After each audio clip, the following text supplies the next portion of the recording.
Because Hello, if you, hello, everybody.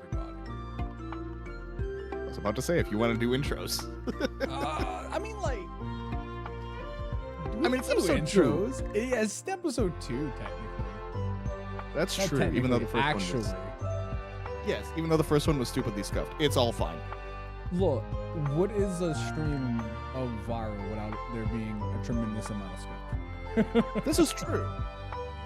And we have bigger scale scuff to talk about from my end. Why? There seems to be a lot of scuff all over the place. Yes. Maybe not only just me today, but so how are you doing today, John? I'm doing pretty good.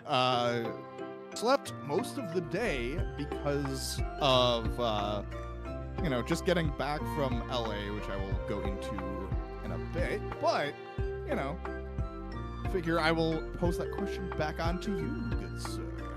I'm at that point today and over the weekend of whenever I stand up, I have to make sure the entire room knows that I'm standing up. Fair. Do you understand? Right? Like I stand up and I'm like, oh. Yup, I know what you mean. Hang on, Difficult. I'm getting in Mortis. It might be on your end, but I also get a DM from Desolate saying that okay, cool. Yeah, it was the music. I turned the music down, and then it seemed to work out better. Okay. Yeah, because I usually don't have the music playing, so let me turn this down a little bit so it's more ambience than anything. Yeah, that's all I do. I probably need to See, mine I up a little bit. told you. I manifested this scuff. I'm sorry. Fair enough. I had to turn my music up a little bit because I was looking. It's like mine was barely audible according to my levels, but that's fine. Everything's working. I believe. All right. I also believe I should move my fishing thing because I saw my fish come up, and it was like right there, smack dab in the middle of my face, blocking my beautiful mug.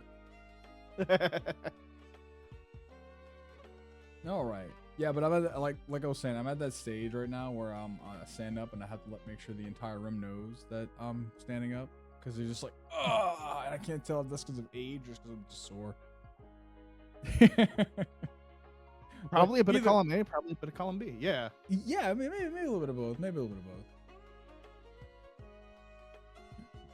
So yeah, a lot happened in 2 weeks. A lot happened in 2 weeks. Would you like to go first? Do you want to start off with the negatives or the positives? You know what? Let's go negatives first. Sure. All right. So did you see, I think we kind of touched on it a little bit. Did you see Sony's decision that's going to happen in 2028 to getting rid of physical games? Yes. That combined with them shutting down both the Vita and PS3 store? Yeah, that was hidden. That was hidden news because they didn't. That one wasn't as in the forefront as everything else was. How are you feeling about that? Right, like because I don't like that. I made the comment earlier after it sat with me, and I was like, man, it's nice having a lot of my stuff digital, but then, dude, what if I want that? What if I want the next physical game? Right, like I have a physical copy of Code Vein 2. You talking about in like 2 years time I won't be able to do that? As someone who is a fan of collector's editions and will be buying Remake Part 3 on 3 consoles because I need to buy the PS5 edition for the Steelbook to put it with the other 2 Steelbooks. Yeah, I like my physical games. I like my collector's editions. The fact that collector's editions will then be, here's a box, here's all your fancy things, but it doesn't include the game. Don't like that at all. No. that is not my preferred way to do anything. Exactly. So, because I know people were already like, Nintendo did it for a little bit, right? Like, we're not even talking about game key cards. There are some games that you can buy on Switch 1 that you buy the game and it's just a case and it's a download code inside of it. Yeah, I hate that. I I also actually hate prefer that. game cards. I actually prefer game cards to that. It's some people were a little weird about it, right? Because I've seen people have always been a little, kind of iffy on game key cards. That's been happening since the PlayStation 3, though. Like Xbox 360, PlayStation 3 era, they just added a different name to it. That's my thought about it. And it feels like people, it's like, oh, but the game's not on the card. Yes, but since consoles have been connected to the internet, you have been putting a disc in and it would install to the hard drive and you'd have to download a massive day one update. This has been a thing for several generations now. Game key cards are just another name, and the difference is you're not installing it, it's just going and downloading the whole thing. You can still take that game key card and lend it to a friend. Yeah. Like, do you remember whenever Fallout 4 came out? Yeah. Okay. I remember my buddy getting home after work. We both worked the late shift, and they let us buy the copy of the game at 11 o'clock at the Walmart, right? We're like, awesome, sweet. He got home, he put the disc in there, and there was a 5.5 hour update. God damn. So even so, he got everything right then and there. He couldn't play the game. Right? Like, what do you say? The internet was outraged about that. Like, I remember everyone being so mad about just that specific thing. And now that's the norm. And it's the norm now. Evie got the collector's edition of Fallout 4. I know. He was at our LARP with a costume and he had a fucking Pip-Boy on his costume. It's kind of sick. I have one as well. I saw the one that came out whenever the show came out and it's really nice. Did you see that one? No. Oh, dude, it's a little pricey. It's like upwards of like $200-$300 right now, but like it's a glorified clock, but it's also die cast. It's hefty. It's not the plastic that the previous one was. Okay, like, that's pretty sick. It's basically a smartwatch with a lot less features, but a lot more features. They have the radio from the show pre-programmed into it. Even better. But also, I guess if you wanted to talk about the Sony stuff, did you see the Microsoft stuff from this morning? From this morning? What happened from this morning? Because I have something on my notes about just Xbox increasing their prices in August. Did something else happen? Yes, the new CEO in charge of Xbox put out this giant freaking thing about what's going on. Some of it's bad, some of it's good. Several companies, including Double Fine and one other, I don't have it pulled up right now. It's Double Fine and one others that are going back to being independent. There's currently talks in Arcane about what's going on next. Several other companies are going under new ownership. There are layoffs across a lot of companies. It sounds like a lot of people from Fallout 76 and ESO got laid off.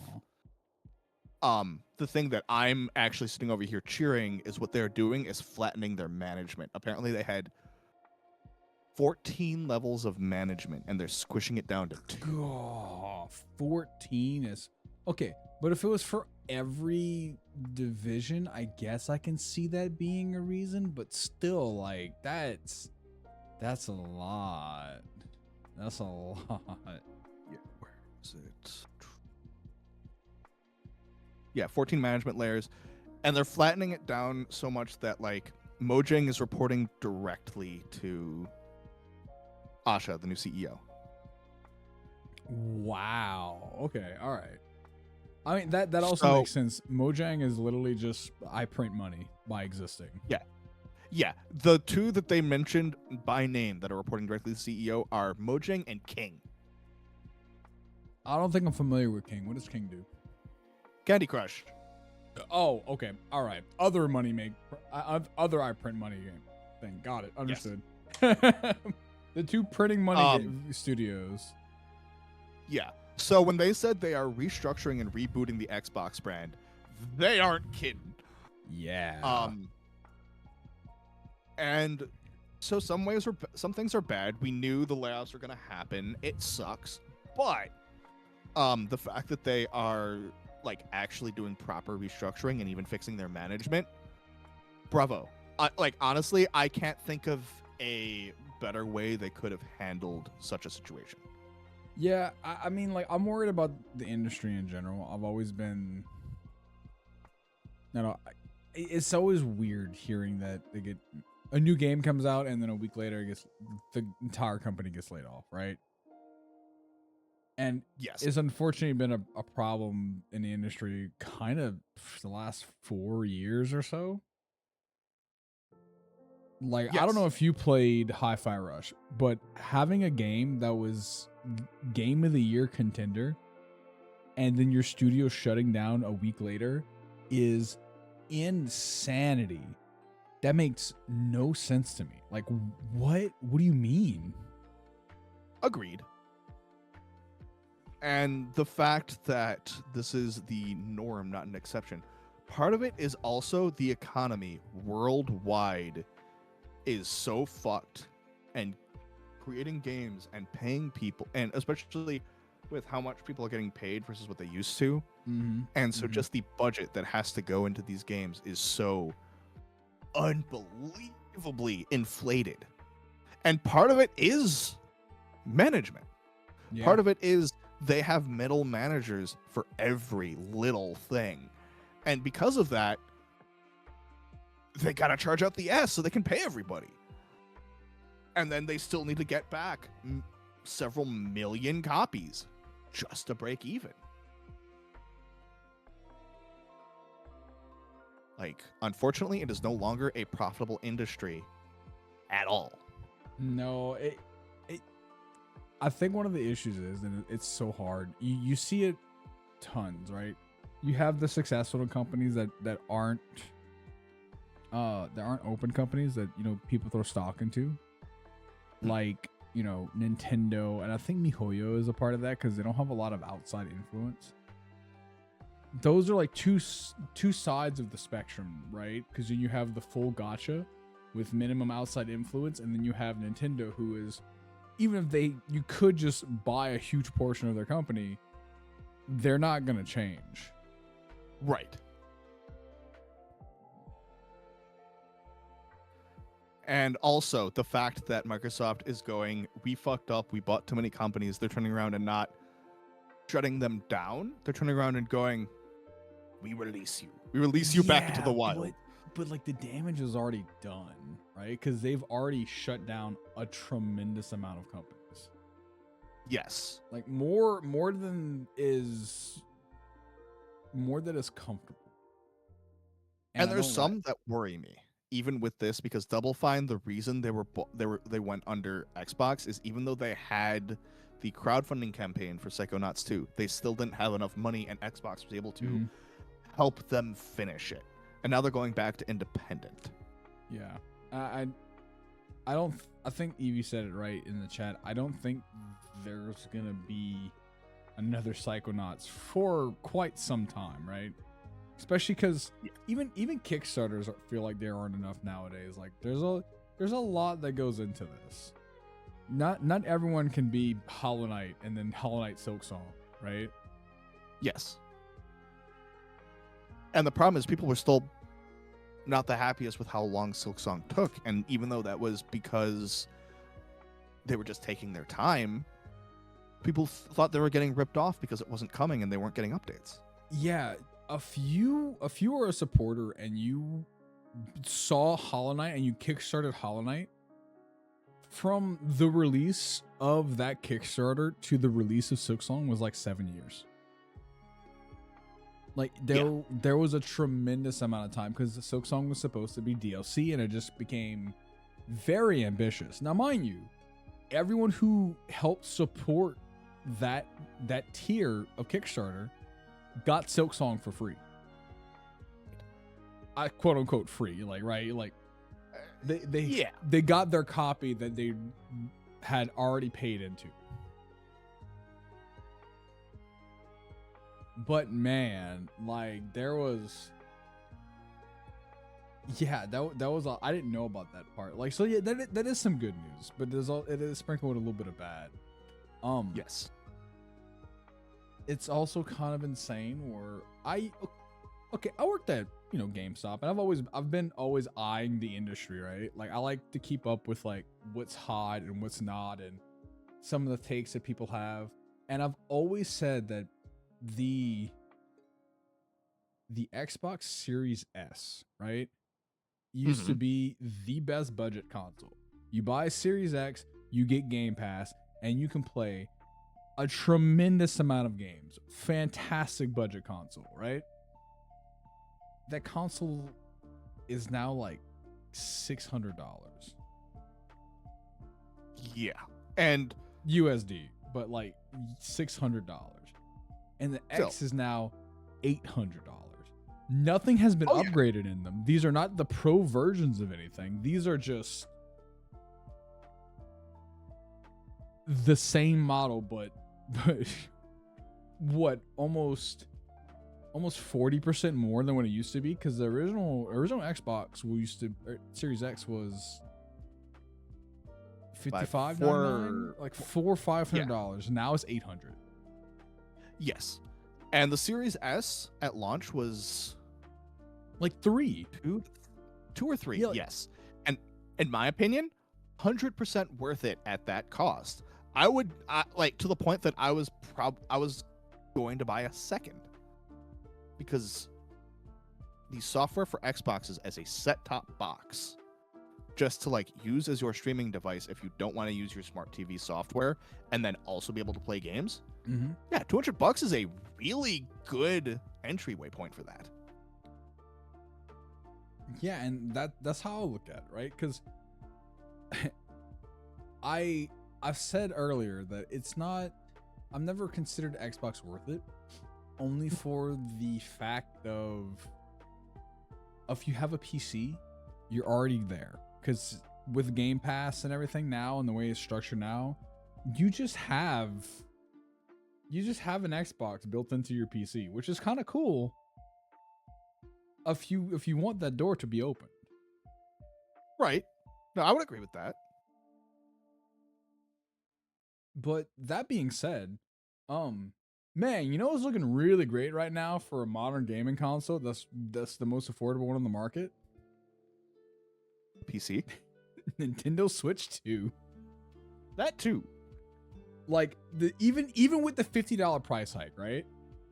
Nintendo Switch 2 is becoming the new budget console in an unfortunate way, because now it is the least expensive of all the gaming consoles that we currently have. And every third-party game is now like, oh wait, hang on, the Switch is powerful enough now? Hold up. Yeah, we can do this. Like, this is great. Because me and you've also had this conversation, because I like the Switch 2, but you have the Thor. Well, I have a Switch 2. I also have an Iron Thor. Yes. And I have a few PC handhelds as well. So I passed on the Steam Deck whenever it was first coming out. For various different reasons. I like to, I put my fingers together, have a little bit of fun with a few SD cards and a couple clicks of a button, right? right. But there I've always, even if it was underpowered, the novelty of the Switch never fell off for me. Okay. And I feel like if I had a Steam Deck, I'd feel the same way. But with it being just a bit heavier. I was happy that you could play Street Fighter 6 on there. I've definitely had a friend with a Steam Deck be like, hey, you want to do a few rounds while we're waiting? And I pull out my fight stick, which because I just had it with me. I plug it into the Steam Deck and we play Street Fighter 6. Yes, I love that. The PC device I use, you can Google it. It's called the GPD Win Mini. The reason I like that, we have talked about this.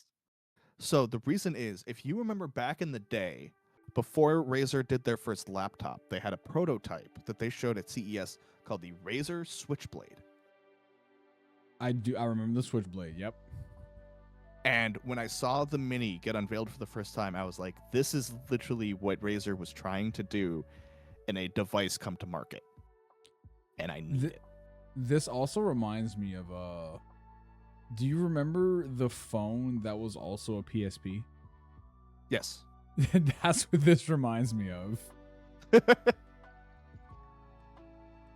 I mean, like, look, I'm looking at the specs for this one. This is pretty good. Yeah, this is pretty good.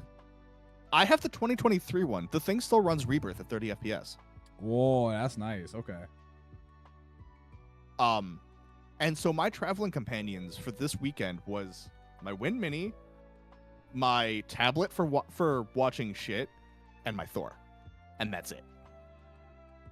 Yeah, I've been seeing a Thor. My friend who came over this weekend, he has like a weird little off-brand Game Boy Advance SP, but he's getting the Thor, so I'm gonna be able to put my hands on a Thor. I'm pretty excited about that. I love the thing, but this is my problem. Because tech is getting so expensive and it keeps going up in price, it is becoming less and less worth it. Because it was already on the high end of those types of handhelds. Yeah, Android handhelds. Yeah. It was quite up there in price, right? Yeah, mine was $300. It's now Pro model is now $450. Oh wow, okay. Or like close to it. And I bought it in March. Did you? So you got it before? You didn't Kickstart it. You got it back whenever it just came out, then, huh? I got in batch 4. Got in batch 4. Okay. Yeah. Right now we're on batch 7.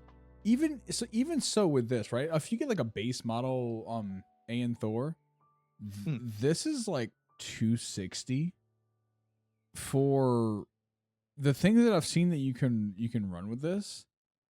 Is actually kind of crazy, right? Like, I've seen this run Dolphin perfectly fine. Yes.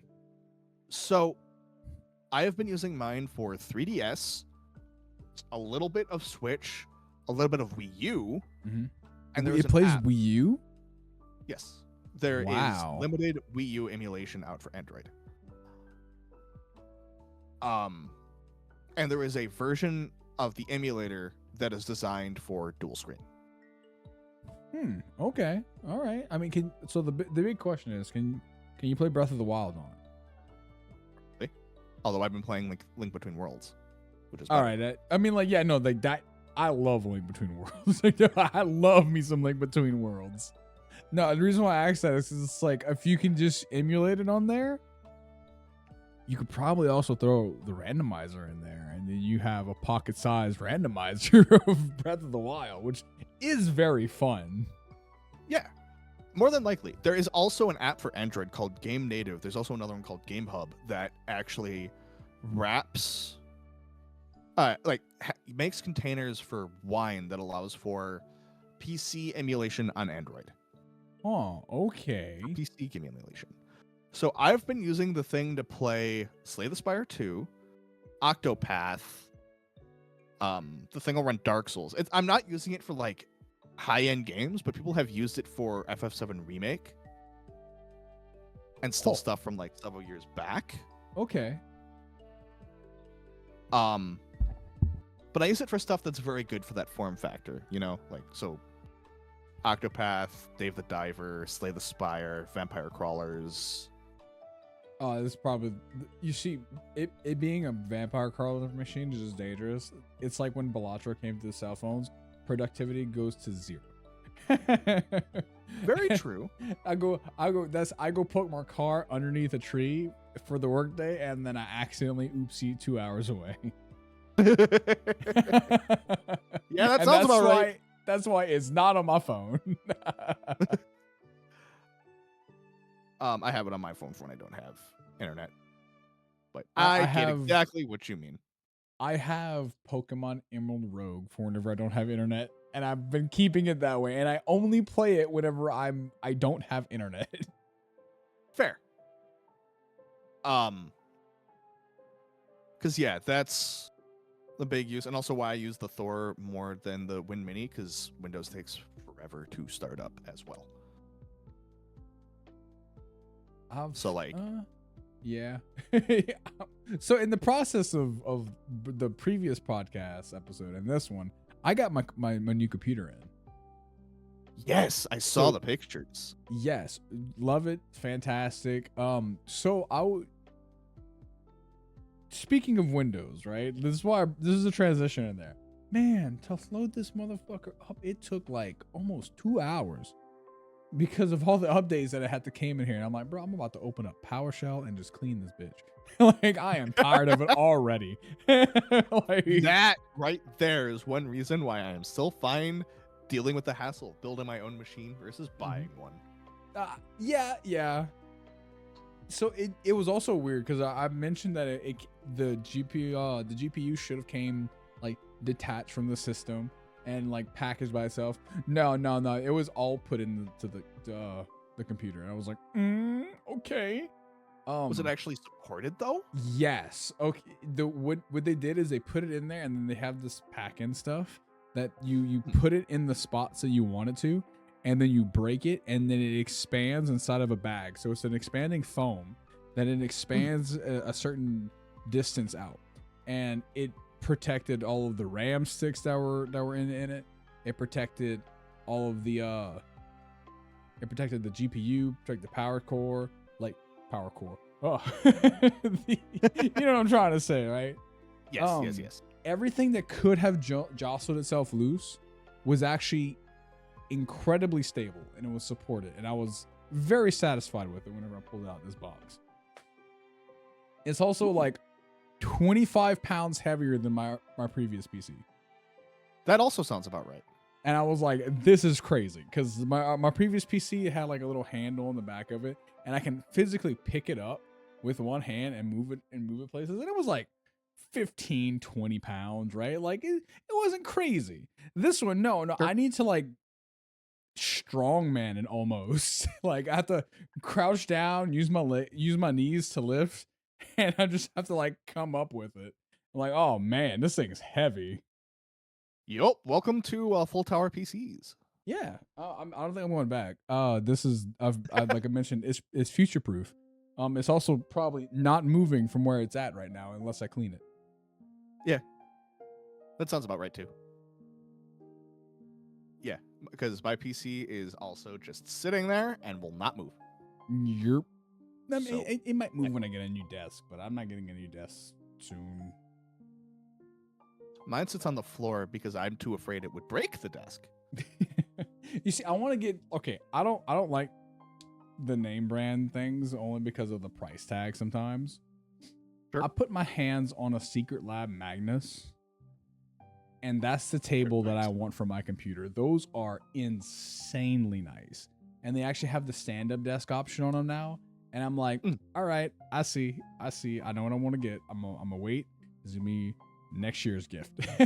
This is gonna be my next year's set to me. I hate Secret Lab. Like, I have a Secret Lab chair. I hate them because I like their products and I want to buy them if they weren't so expensive. They are insanely expensive. I have a Fantasy Lab chair, which is the same structure as Secret Lab. It's just not $700 for a chair. Yeah, I think my Secret Lab Titan was 300, but I've had it since 2019 and it's still like, oh, you got it before perfect the shape. prices like skyrocketed, because I think a Titan right now costs double that.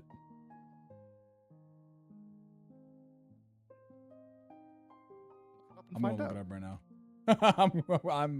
Yeah. So Secret Lab right now for their ergonomic one is $529, and if you get anything with like because there's a really nice Final Fantasy 14 one that I've been wanting to get, but there's also a really nice like RX 78-2 Gundam chair.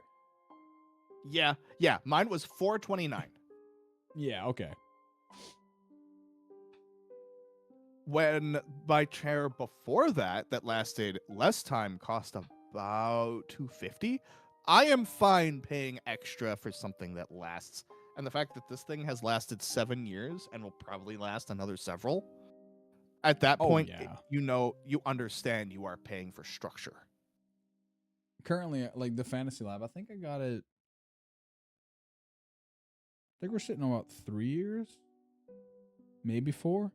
And the only reason why this chair had to get a little bit of TLC on it is because I actually had a manufacturer defect. And they sent it to me with no extra charge. They just sent me the replacement wheels.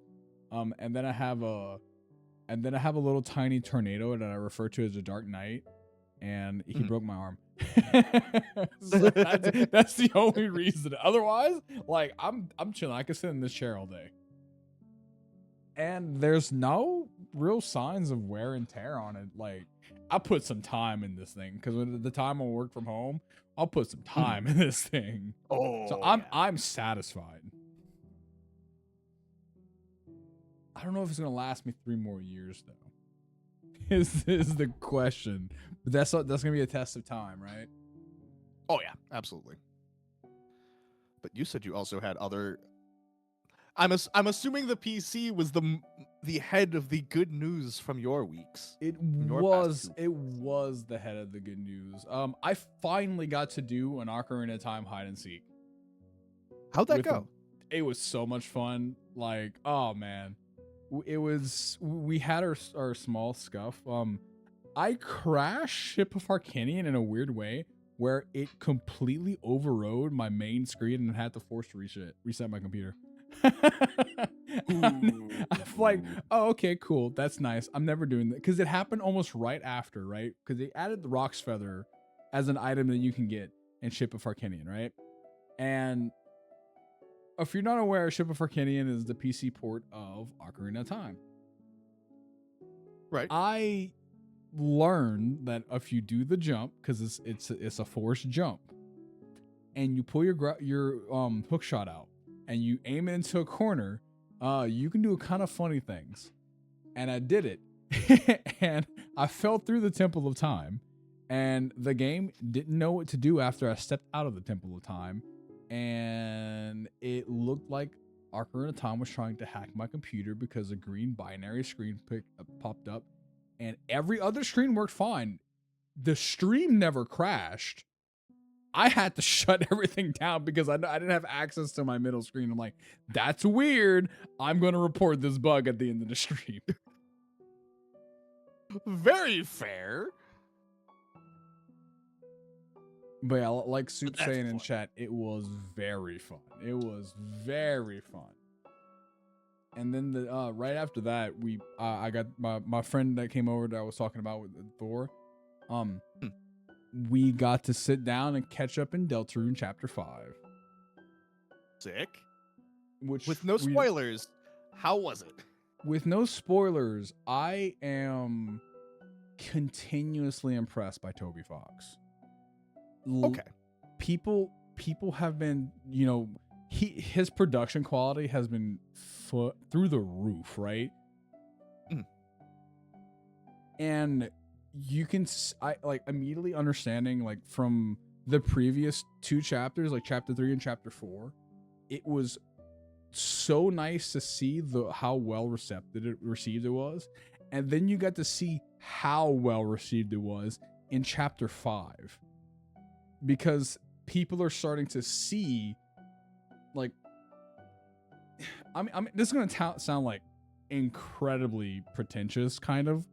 We kind of have like a modern storytelling genius on our hand, and I don't know how else to explain it, because he recaptured the magic of telling a story as if it was like an old JRPG. Interesting. And I am in love with it. Right, this recent chapter wasn't my favorite. Chapter 4 was still my favorite, but this one, like, I don't think I heard a single piece of music in this chapter that was bad. If you're familiar with Toho, they had the composer for Toho make a song for this chapter. It was crazy. It was so good. I see. That's pretty insane. It's supposed to be 7 chapters in total, right? Yeah, 7 chapters in total.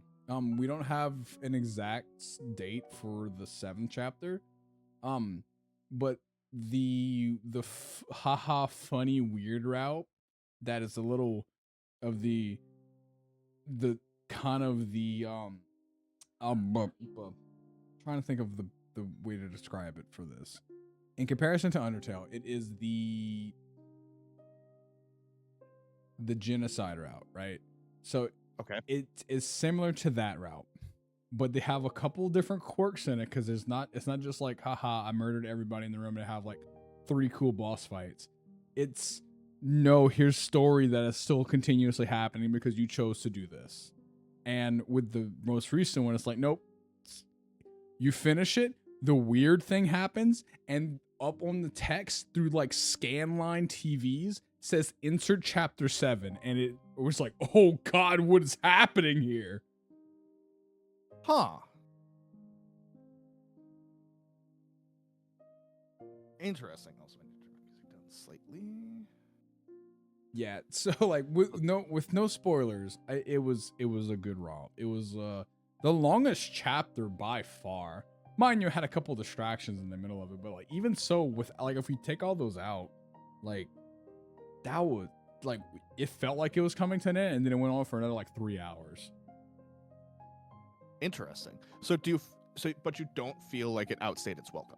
Oh no, it did not. Like it, because of the way they introduce it. Like you get introduced to a new zone, and then you get introduced to a new item, and you don't really play around with that item too much in this zone, but the next zone revolves completely around that item, kind of Metroidvania-y, and it was nice. It kept it refreshing, especially with like the witty dialogue that you typically see, the lovable characters that you see throughout the entire thing. Like it kept you invested in there. Okay. Interesting, because it's on my list, but I want to wait for the entirety to come out. Yes. I understand. I want to see someone's reaction to this game. So I'm very excited to hear that you're doing this, because I want, whenever it's all out, I want to see what your reception of it is, right? Because we mentioned Undertale before we started, and how the fan base for Undertale kind of blew you away from it. Like you were like, I'm not a fan of this because of them, because they got to you before you were able to actually finish the game. Yes, and it was stuff beyond just the fan base, but that was part of it. Seeing how their reactions to people going, "You are playing it wrong." Yes, and I hate that. That was all over the place. So with this, I haven't seen that, right? Because everyone wants the things that people want you to do is like, hey, you missed a secret and it's worth seeing. You should go check this out. And that's the worst I've seen it. Okay. Because usually those secrets are going to involve like the bosses, like some things that we might not have explanation for until the next chapter. Like you get to see the sprinklings of a hint of the next chapter, and it's also completely different, right? Because I feel like I want to be a part of this part of the community. Like I'm excited for the Deltarune community. I like to see, you know, the art that comes out of it. I like to see the theories that come out of it. I like to see everything that's being posted. It feels very community driven, and sometimes in Undertale it didn't feel like that. There were points that it did, but this it's like all of the people who were annoying about Undertale grew up and they realize how cringe they were previously, and then they get to see this and it's like, let's act a little bit more normal, which is so mean to say because I grew up and I was the cringe kid, right? Yeah. It just Yeah, I get feels, exactly. it feels like the community is more open and welcoming because it is an ongoing game. There's not a definitive end. We don't know what's going to happen yet. So the speculation, and especially the fan comics, there's a fan comic out there of two of the characters that we haven't even seen yet, and it's gonna invoke the wrong things because it's people now have preconceived notions of what these characters should be when they actually show up. But even whenever we get the actual version of them, this comic is going to be like a time capsule of what we didn't see at that time. Mm-hmm. So it's a bit more welcoming is what I'm trying to get at. It's just all around a more welcoming community. They're not trying to backseat you. Mm-hmm. And I think a lot of people who have seen that, you know, when they do stream it, it's one of the things that they have pinned in their chats that, you know, no backseating, no spoilers. And I'd argue that's probably one of the big reasons why people put that in their chats now and their rules is no backseat gaming. Yep. Because we don't want Undertale to happen again. Which is completely understandable. Mm-hmm. Now, with it being said, I do think now that you've been a bit more removed from it, whenever the game is starting to come out, like whenever we have like a date for chapter 7, I would suggest you go back and give Undertale a good shake. Right? Okay. Well, I guess far removed from everything, as probably as far as you possibly can be from it, because it's still a good story in its own little isolated pod, right? You don't need to know anything about it to play Deltarune. You can play Deltarune knowing nothing about Undertale. But there are certain references that you'll make that you can kind of like see the through line. Like, oh, I see how Toby got from point A to point B. And it's a little refreshing to see it. Because like, oh, I like how he took this concept and just blew it up. Well, then I guess I will quickly get into why I didn't like Undertale when I actually played it.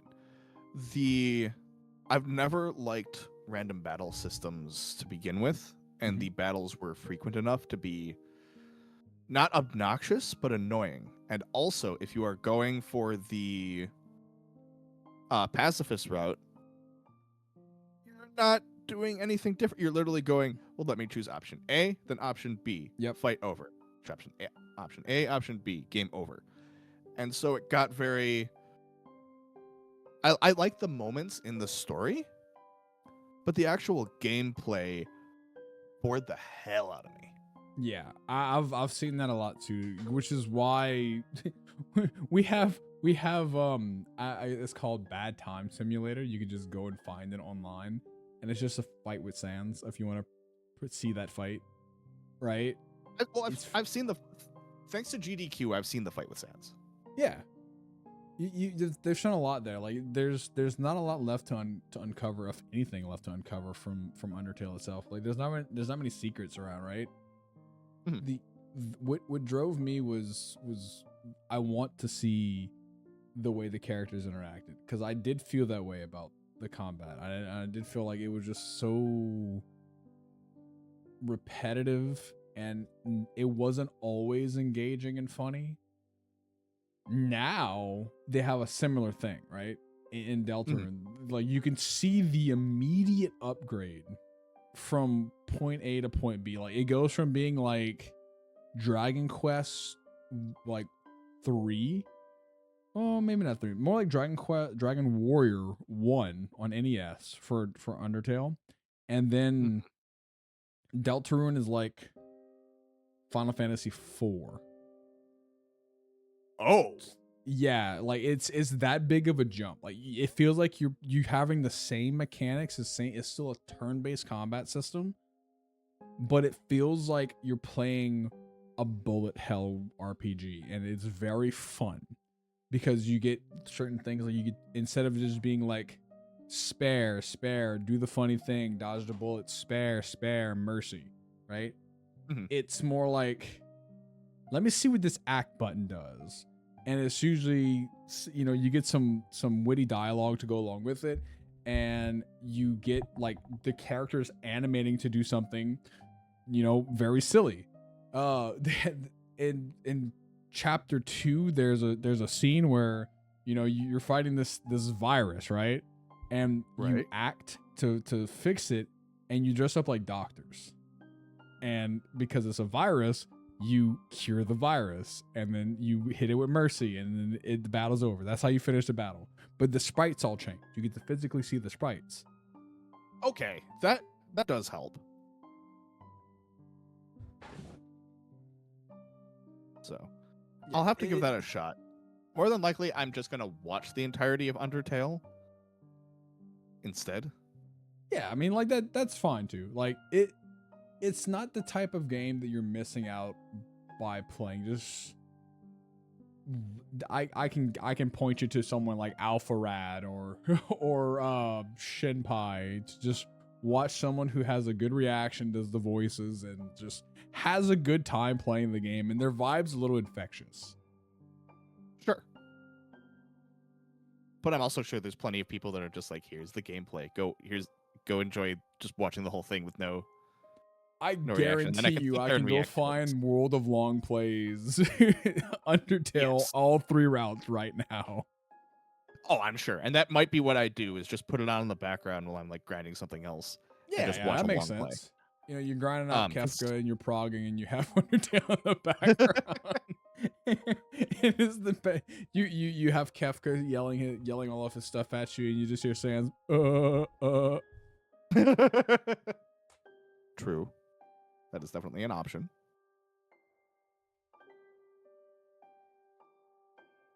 But yeah, like everything I've seen from Deltarune looks really good, and I'm actually excited to play that for myself.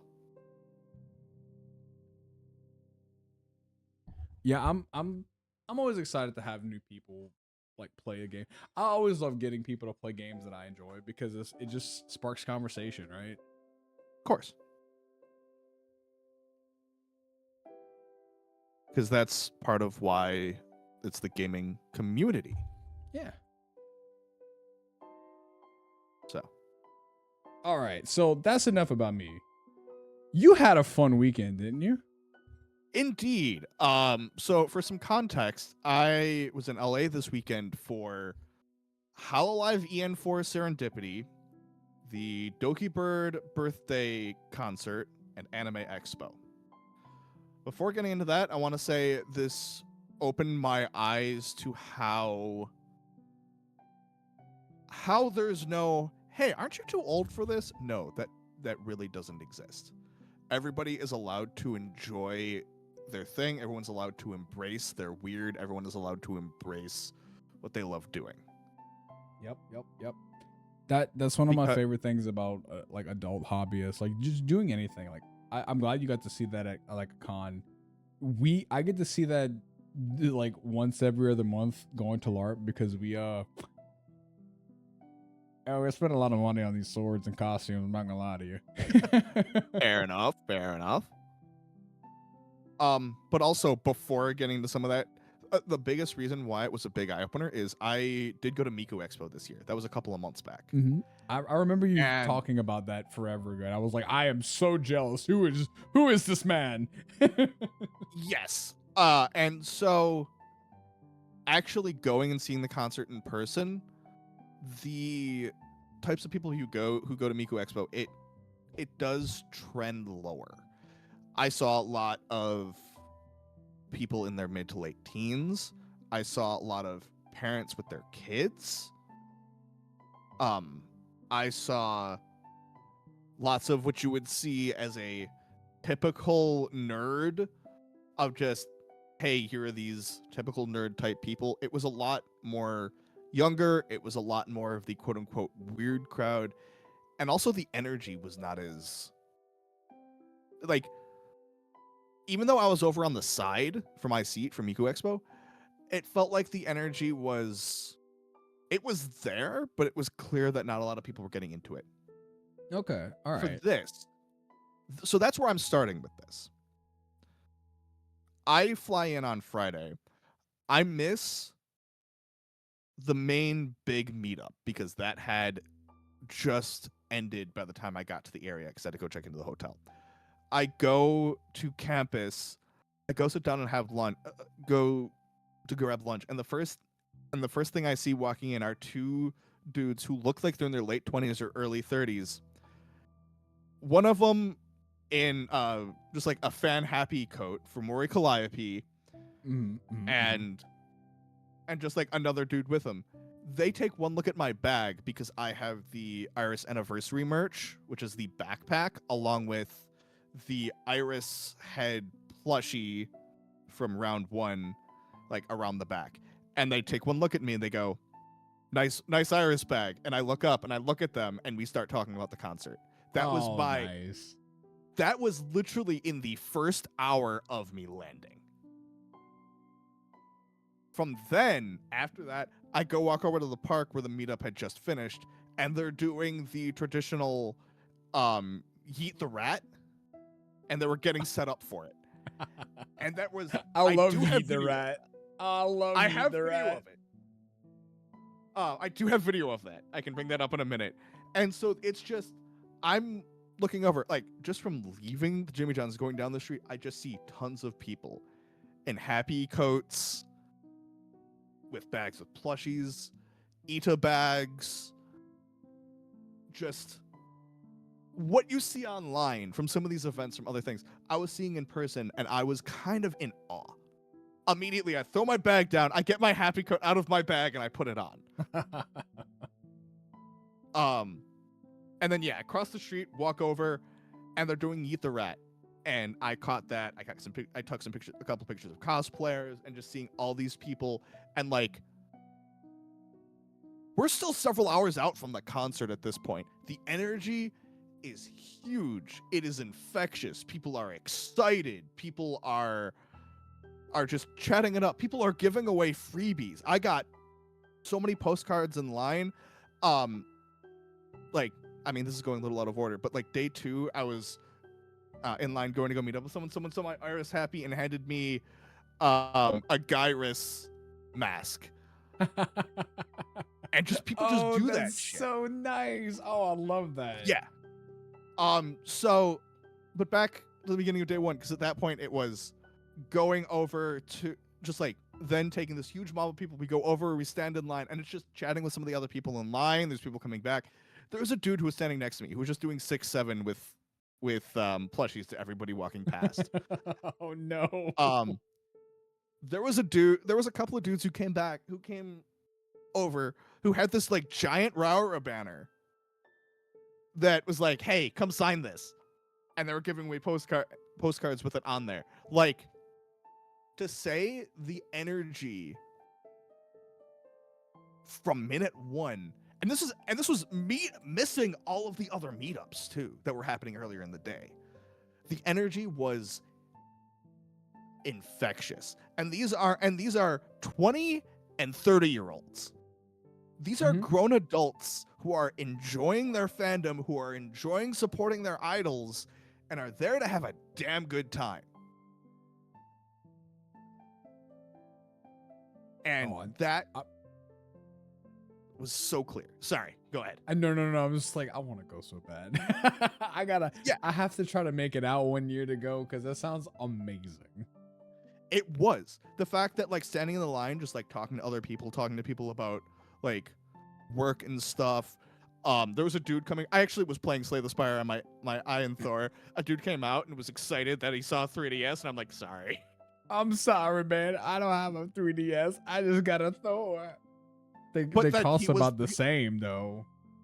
Yeah, pretty much. But no, because like the dude was telling us about the line because I got there at 4:30. They were letting people in at 5:30. And so this one dude had walked the line, and apparently it had like surrounded the building. Like it was all the way down the street and around the corner and around the next block. Like a long. And so they started letting people in around 5:30. This is where things, well, let me talk about the last good thing that happened before I get into the bad for day one. So, got through the line, started getting close, and this is how I know this fandom is amazing. There was just like a worker for the auditorium who was just had to pull out a big truck with cones that had to go into the other parking lot. And so he's pulling out, everyone's getting out of the way, and the entire line starts chanting, "Truck, truck, truck, truck, truck." And someone makes a comment about Truck Coon. I'm standing on the far side, and so I'm seeing the driver. He's just looking like he's just amused at the whole thing. It was so That's great. so good to hear. Yeah, like just the level of silliness, but that's also where some of the issues started to happen. So if you read anything about the event on Twitter, the security was problematic. We were told via the website and via security beforehand before they started. They said, this is the size of bags that are allowed. This is what they'll let you in with. They gave us warnings ahead of time. Mm-hmm. When the line started going through, they started changing things on us. And so got through security. So I have one out. Question, right? Because sure.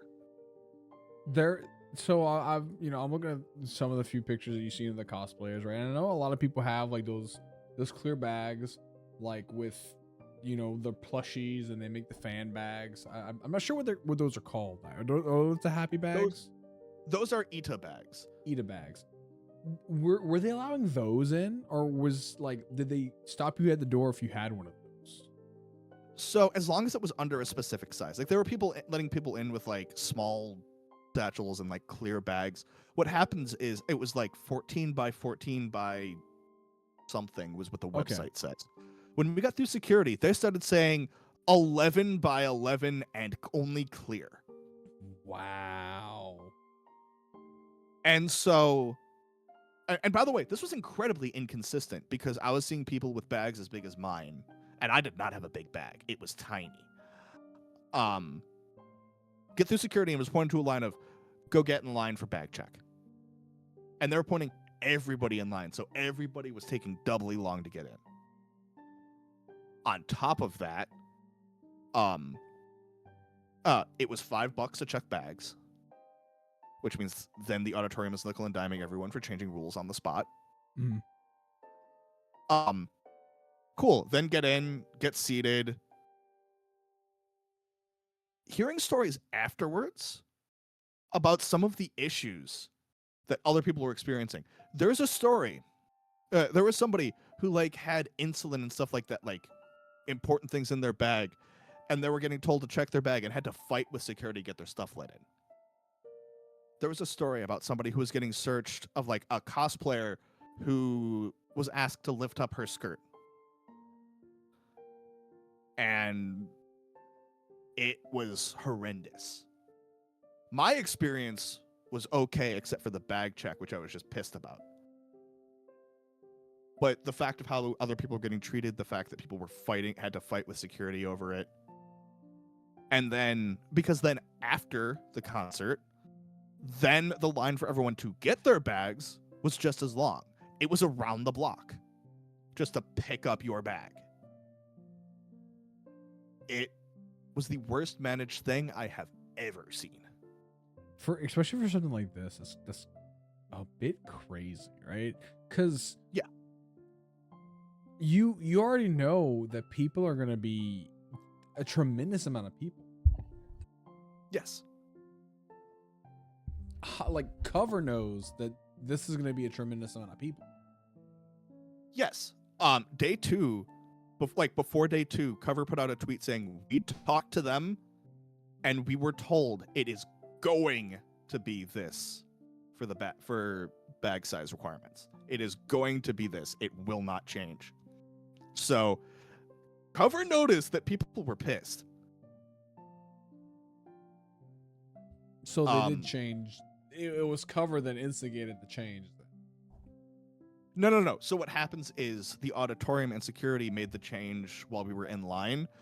Cover had their rules that were communicated to the auditorium. Auditorium then changed things, and then Cover had to contact the auditorium and say, "No, this is what we're doing for day 2." Because day 2 was much smoother getting in. But back to the beginning of day 1. There were some people who were concerned about, there were some issues with sound where they said things were like up pitched a little bit and the bass was way too high. Mm-hmm. I go to concerts with sound protection, so people saying the bass was too high. The whole point of sound protection is to tone down the level of the bass, so everything sounded fine to me. So that was not a complaint for me personally. The actual concert was incredible. The fact that there were pyrotechnics, the fact that they had really good transitions, the MC, the energy, because like Miku Expo, there were maybe I would say about half people with like maybe 1 light stick, nobody really with 2, nobody really getting into it nearly as much. Especially because I was off on the side. This, I was also off on the side, and nearly every single person had light sticks. Most of them had 2. People were doing fan chants before.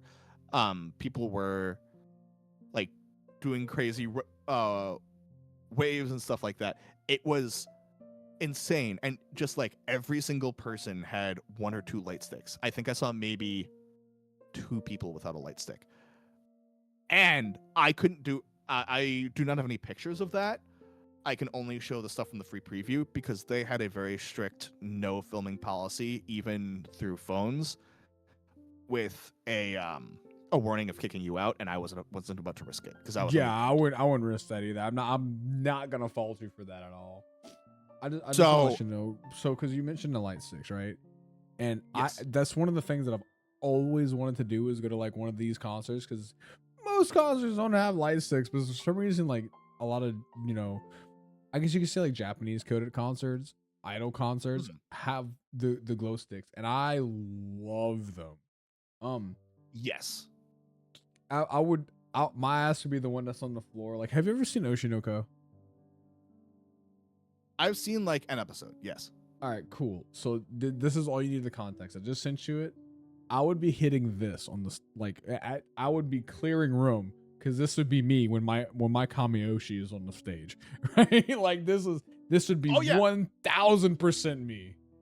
Yeah, I was essentially watching people doing that.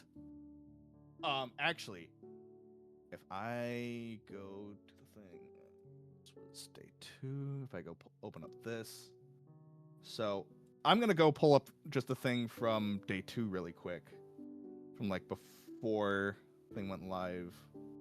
Just where was it? Dang it! I kind of hate like here. Before they actually do the concert, they usually like start going through. And so, like, you see just like the amount of craziness that people are doing and how hyped everyone is getting. And everyone with their happy coats and their plushies. Oh my god. Like, this is the type of stuff that then, like, you see it on stream. It is different being right in the middle of this.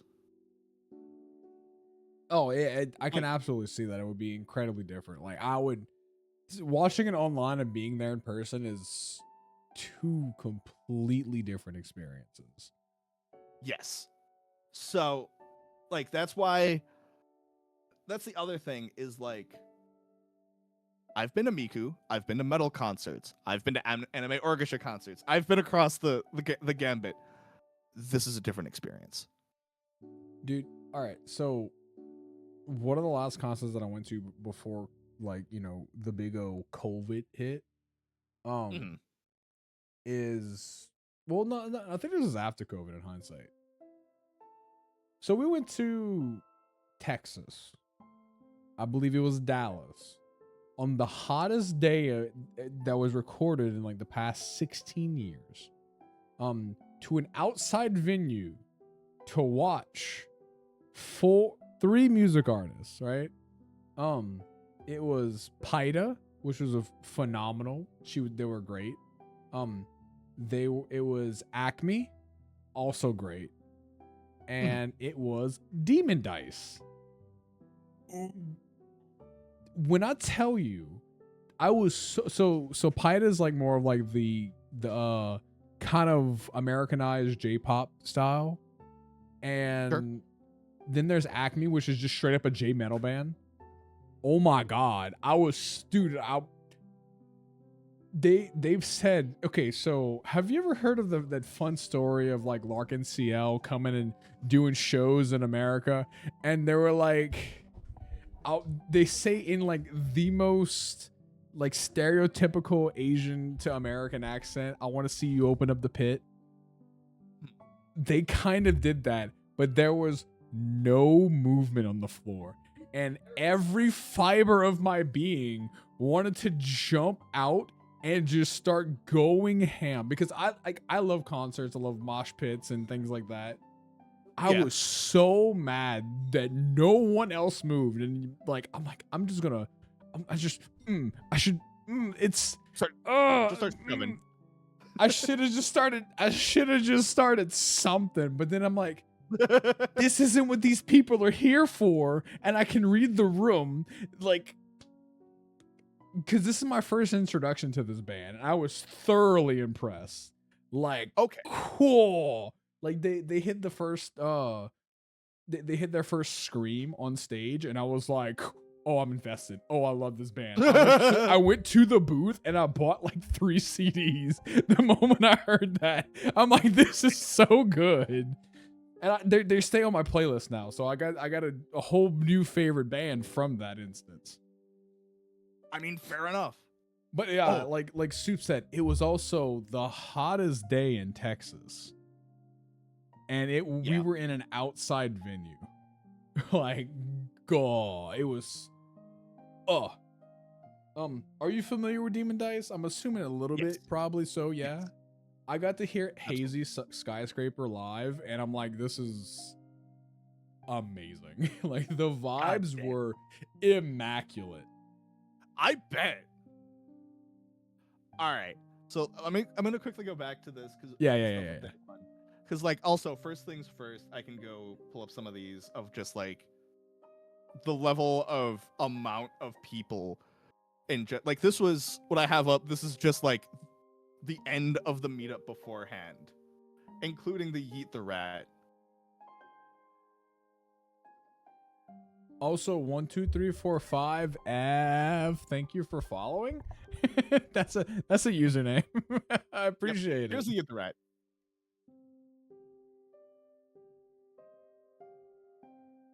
Oh my god, it's the Yeet the Rats. Yeah. So like, I got pictures. Of course, I had to get pictures. The pictures I got of several cosplayers were surprisingly dudes, which was even more funny. That's like funny. This Iris cosplayer was definitely a dude, and then also the and then this was the Rara. Oh, the Rara banner looks so good. Yeah.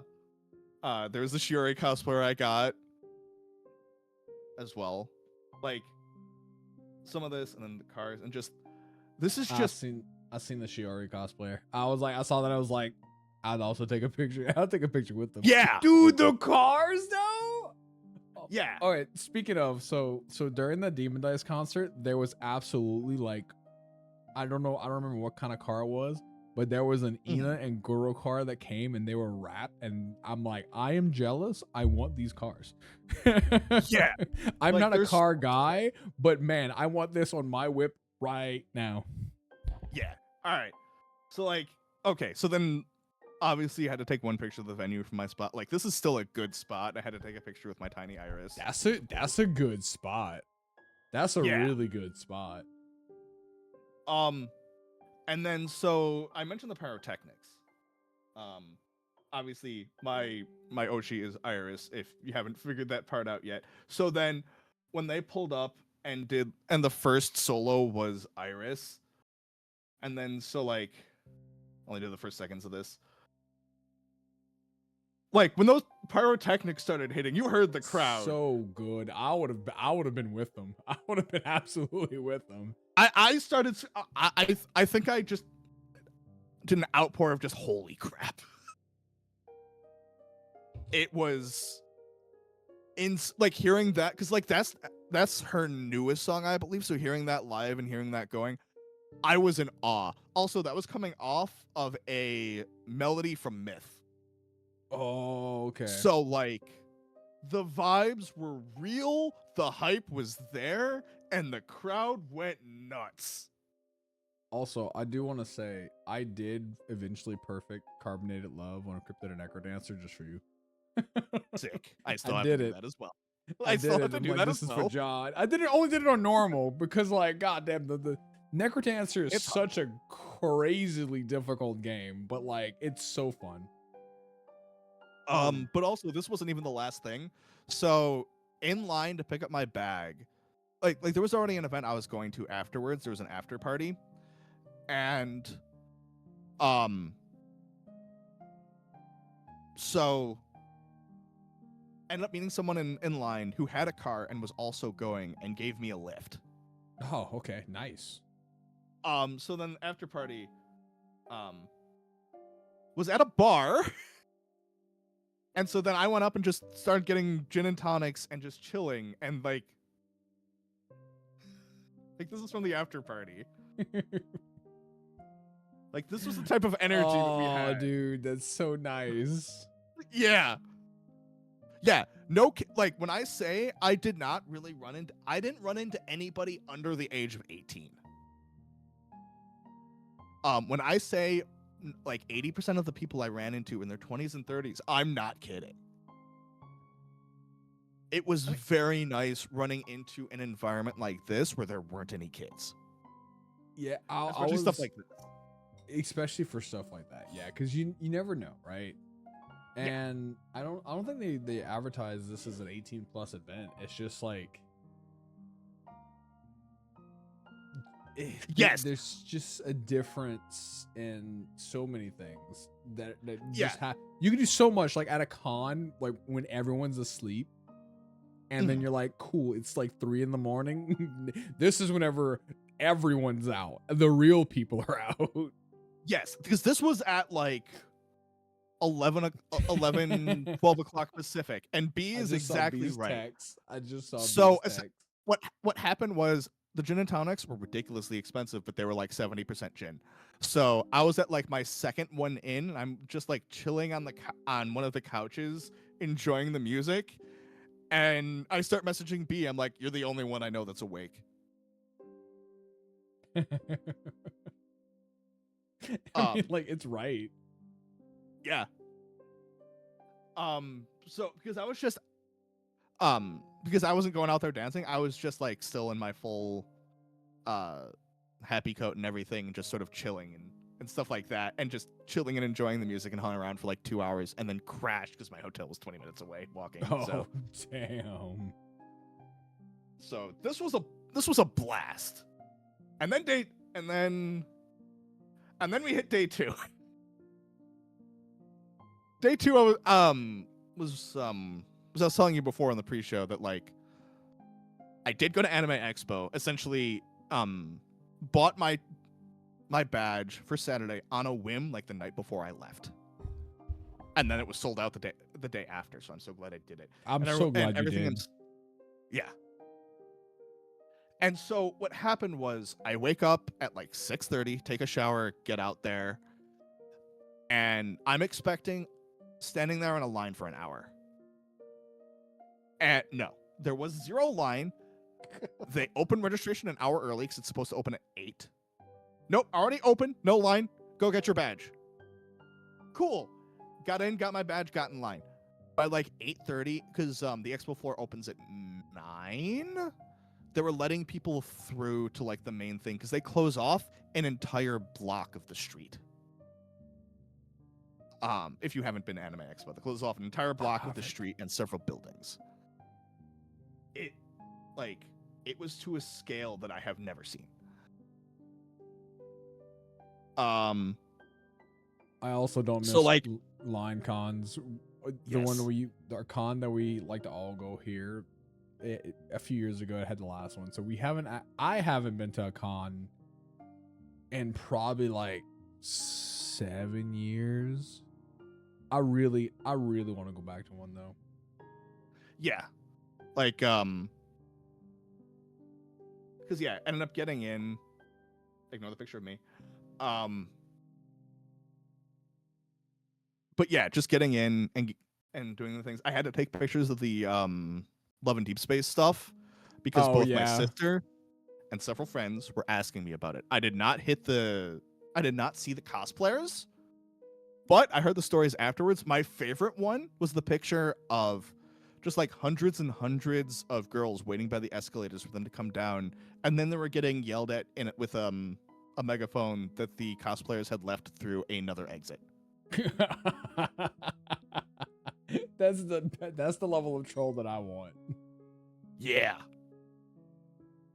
But like the booth was sick. It was completely capped. I went around to go look at the merch. Capped. And mind you, they let us in half an hour early. So this was at like 8:30. So then I had to went back. Oh no, the Northern Waves booth was sick. Like, You I went by a lot of the Love and booths. Deep Space, and then it's resummoned Elodia to the chat after she exploded everybody. Yeah. So like, I definitely kept going through and looking for merch for people. Because there were other booths that have it. I don't think I have it in this catalog that I currently have up, but Also, chat. I don't have his pictures pulled up, so if you want to see some of the pictures that he's showing, hold on. They are on John's stream. Yes, I am creating a link for you right now, if you would like to pull them up. I watched you pull them up on the stream, and then as soon as you click create, I got it. It felt awesome. Yeah. So then I did get to play Marvel Tokon. Oh, I'm only incredibly jealous.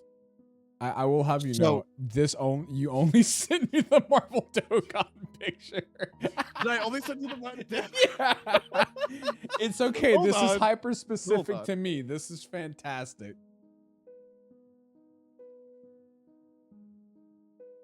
Okay. Try that. Dude, that was There it is. Oh god, that genuinely picture. funny. Oh god, that picture. Why is it that picture? Is that the last one that you sent?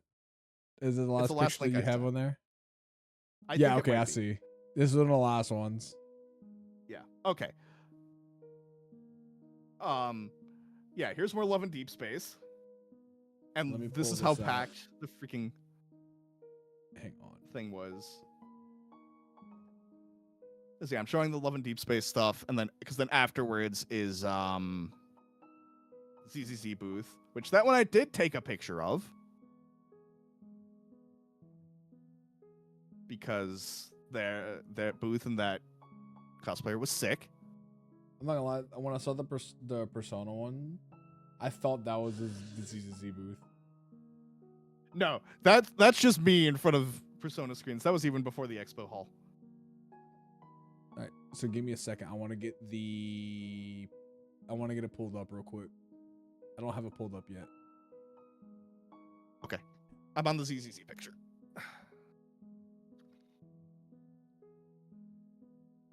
I wish I got a better picture. I wish I went around and got a better picture of her.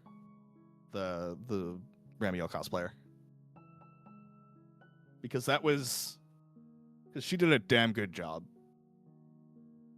I am also going to say, just for chat, because I told you about it beforehand, there was a Brown Dust 2 panel, or a Brown Dust 2 booth that had several incredibly attractive cosplayers, and I was watching them take pictures with people and doing like full like lean over poses and stuff like that. And there was no line, and I chickened out. I was not about to take a picture with those cosplayers as much as I would have wanted to. I chickened out. And if you're not familiar with Brown Dusk, oh man, you want to talk about Gooner games? Holy shit! When I first saw that, I was like, God damn! This is a free app on the store. What are you talking about, dude? Like Brown Dusk is insane. Oh yeah, then the next picture is just me with Pochia from Yes. Chainsaw Man. But ignore me. I'm not important. The pictures with actual me are not important. I like the Senpai Squad car. Yes. I had to take pictures of the HoloLive PCs because a buddy of mine was like, I pre-ordered the Ina case, and I'm like, cool, yeah, about that. Yeah. You wanna you wanna hear something great? What? Would you like to hear something great? So our friend Soup may or may not have the Calliope Mori case for his PC. And I may or may not be insanely jealous of that. I wanted to get the Ame one, and I'm sad I missed it. So like you mentioned that your Kamiyoshi is Iris, right? Yes. I have been a deadbeat, and will probably continue to be a deadbeat. And that Callie's probably mine. Callie has probably consistently been mine. Then you're gonna want to watch the preview for day 2. Oh no! It was. I saw that one. Yeah, that was sick live. That was very sick live. Did you get to see the Doki Rewind time? Were you able to be there long enough for that? Indeed. That's what I'm about to get to, because that was great. Because they didn't care if you filmed. So oh, what? So I have video. Oh, is the next one a video? Well, I'm gonna go into a couple of things first. First off, okay, all right. All right. The line was ridiculous. 2, when I walked in and finally got down, there was a dude who was taking pictures with a Game Boy camera. Wait, is that what this picture is? Oh, there is the dude that's in with the Game Boy camera that you can see like holding his, or that might have been, but there was somebody on the side who was taking pictures with the Game Boy camera, and then put it away and took out a 3DS. Yeah, so I learned something very funny recently. Did you know that like Twitch tells you what people watch from, like if it's like iOS or Android or Mac? And yeah, like I had a mutual on Twitter, and they said that I have a follower who is watching me from their 3DS, and they did the setup recently, and they had the guy who had the 3DS on his desk watching. He's like, I found it! I found my 3DS viewer! That's amazing. But yes, I took a lot of pictures during this concert because they let you, yeah. They let me, and it was incredible. I know I have videos in here. Yeah. Because the lineup was so stacked. Yeah, no, the moment I seen Nemi and Doobie on the same stage together, I was like, this is amazing. Also, they had Chibidoki come out and doing a couple of songs, and just I didn't realize how silly her 3D model was.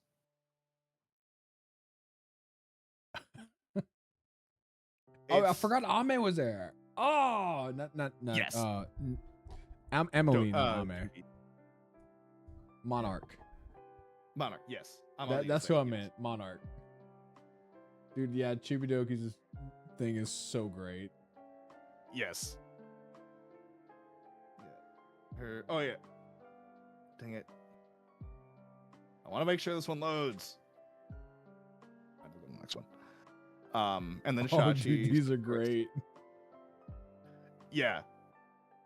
The fact that, oh my god, she's doing running in the 90s. Yes. It's like, to say this concert was wild. Also, I'm so glad that you were able to see the HoloLive ones, and then you get to see the Doki one, right? Like, it's a little wild that they put them this close together, but I'm kind of glad that they did, for you can kind of see everything. So, also, just especially while my ad runs, so I can talk about this. So they did a pre-show that wasn't on stream, and it was a highlight video of Doki playing Apex Legends. It was just a Doki. Of course it was. Of course it was. And so it was joking of, cool, we're all here for a concert and we're just watching her play games. This is hilarious. And I definitely drank while I was there. That probably didn't help. I'm gonna get to later about dehydration problems, but it was amazing. I also because also, long story short, like halfway through the second day of Hololive, a massive headache set in. Why am I getting paid? But yeah, we'll go through some of these. I won't hit the next video. I'll try to wait for the next video until after my ad clears. But yes, Sachi was great, and she came out for a few. I did forget that you know, Mint and all the other people. Yes. Her the fact. What were they called again? The Scissors Sisters or something. The sloppy sisters. The sloppy sisters. Yes. I forgot about that. And the song they sung was so great. It was so damn good. Wait, did we have a 3D Sachi on the thing?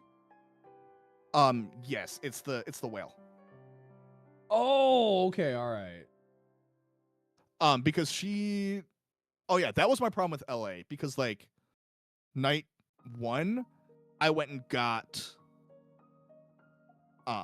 like when I got those drinks, yes, there were 70% gin. They were also $20 a piece, which is ridiculous. Yeah, that is a little wild. Yeah, like food. I did not eat a lot because everything was so expensive. Dude, last time we went doing like something similar to this, we just brought our own food. Like when I say we brought our own food, like, we pre-packed sandwiches and we were okay with it. Yeah, like, and then getting bottles. Okay, good. That ended. And then like bottles of water, and the thing was like $5.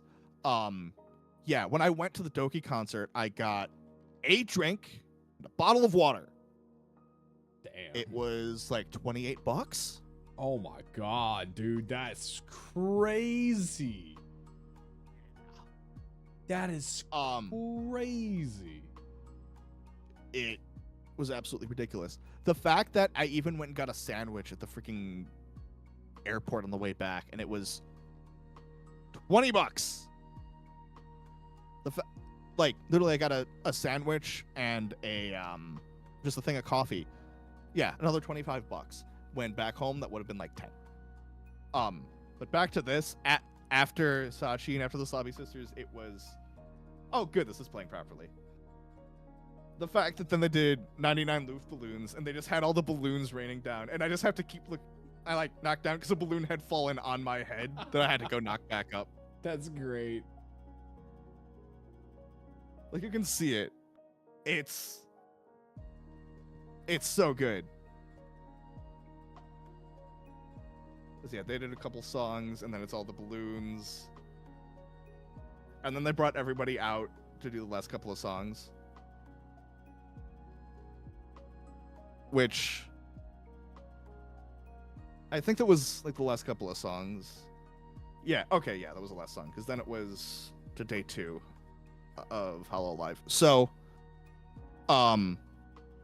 couple of things going into that one. The line was a lot shorter. I actually got my day 2 for free because somebody in the Iris Discord was like, so it wouldn't let me get a solo ticket, and there's still tickets available, so no one wants to buy my other ticket. So does anyone just want it for free? And I immediately said yes. And the dude, and it was in the VIP area too. And dude didn't want a second shirt, so I also got a shirt out of it. What? That's crazy, dude. I mean, like, okay, so I got my but this kind of also goes to what you said from day one, the thing that you learned. These people are just so lovable and generous. Like, hearing Yes. that is it's such a nice comparison to what you see in a lot of other things, like people just being really, really selfish, just like no, please come, I want you to experience my Oshi. Like, this is amazing. Yeah, and that's what happened. Like, this was the night that like I sat down and talked to the dude who was like 2 over, and he was like a dude in his 30s who was in a full Gura cosplay who was talking about how he had started getting his wife into Miku. And it's like, you realize, and that's why it's very easy to realize, these are not kids. This wasn't like the Miku concert. This isn't like anime concerts where people are much younger. These are adults. Also, think about this too, right? When did Hololive Ian come out? When did Myth come out? 2020. That's 6 years ago. That is so much time in 6 years, right? Some Yeah. people might have. I got into it whenever I was in my early 20s, right? So True. like, Yeah. Imagine somebody who is more of like the younger variety. Like, what say they were a teenager and they got into this, especially during COVID and the parasocial era, right? And then they get to do this, and it's like, cool, I have an immediate fandom I can funnel all my newfound money into because I don't have responsibilities yet because COVID's happening. Right. Because long story short, the way I got into Hololive is because I live alone in 2020 and then working from home and not being able to live at pretty much at my lowest. Hololive came out. And I started watching streams and it made me feel less alone. Yep. And that's how I got into it. That's how I got into VTubing. That's why I started VTubing. And so Elodia, I do just want to say real quick, you say old in the beginning of this stream. I was mentioning that right now my legs hurt so much that when I stand up, I let everyone in the room know. I do that when I stand up right now. Oh yeah, and this is when some of the things of it being ridiculously hot and forgetting my hat come in. As we see in the next picture of me. Oh no. I love the what is called the gyrus. Yeah, these are great. Yep. Gyrus is great. The third one because there's the gyrus, and just going around with my tiny iris was great. Because then actually the only other thing that sucked was there was somebody behind me who smelled like he hadn't put deodorant on in a week. Oh, yeah, I mean, like, that's cons, though. Yeah, but it still sucked. It still sucks, but yeah. I ever told you the stories about how we have to complain almost every LARP about someone smelling like they haven't bathed all day? And mind you, so imagine a LARP where everyone's wearing heavy clothing and is actually just sweating their, like, fucking ass off all day. Right? I take like at minimum like 3 showers. I take one when I get there, and then I take one at that night, and then I take one at the end of the long day. Oh yeah. Unless I stink. Like if like halfway through the day, like I am rancid and I can like if I turn around and I smell myself, it is bath time. I am stopping what I'm doing and I'm going to take a bath. Yes, at that point, I don't care if I haven't left the house in several days if I start to realize I am spelling myself in the shower. Because there's definitely plenty of times where I just haven't left. I don't leave my house for a week. At that point, it's like, well, if I'm not sweaty, it doesn't really matter because also nobody else cares. Nobody else needs to know or care. But when you start to realize your own stank, it's time. No matter what. I showered twice a day when I was here, for sure. Whenever there's a certain thing that I like to say, like there's like different levels of stank, right? Yeah. Level like 3 stank is when you can smell yourself. Level 2 stank is when someone like points it out. It's like, hey man, you kind of stink. Level 1 is just like, I was working today, right? You know, I'm sweating, I'm working. It's not that bad. It's whatever. Level 4 stank is the stank that I see at cons and LARPs. And that's like, I can smell you across the room and you are an issue. you are making this entire room rancid. Wash your dick. Yeah, yeah. And that is when it gets very not okay. But then also, after this concert, in the Iris Discord, there were a bunch of people who were like, there's somebody who's like, hey, want to just come to a meetup and steak at freaking Shake Shack? And I was like, sure. Yeah. Because that was also the night of 4th of July. So, Oh yeah, you have 4th of July happen during all this too, right? That I forgot about that.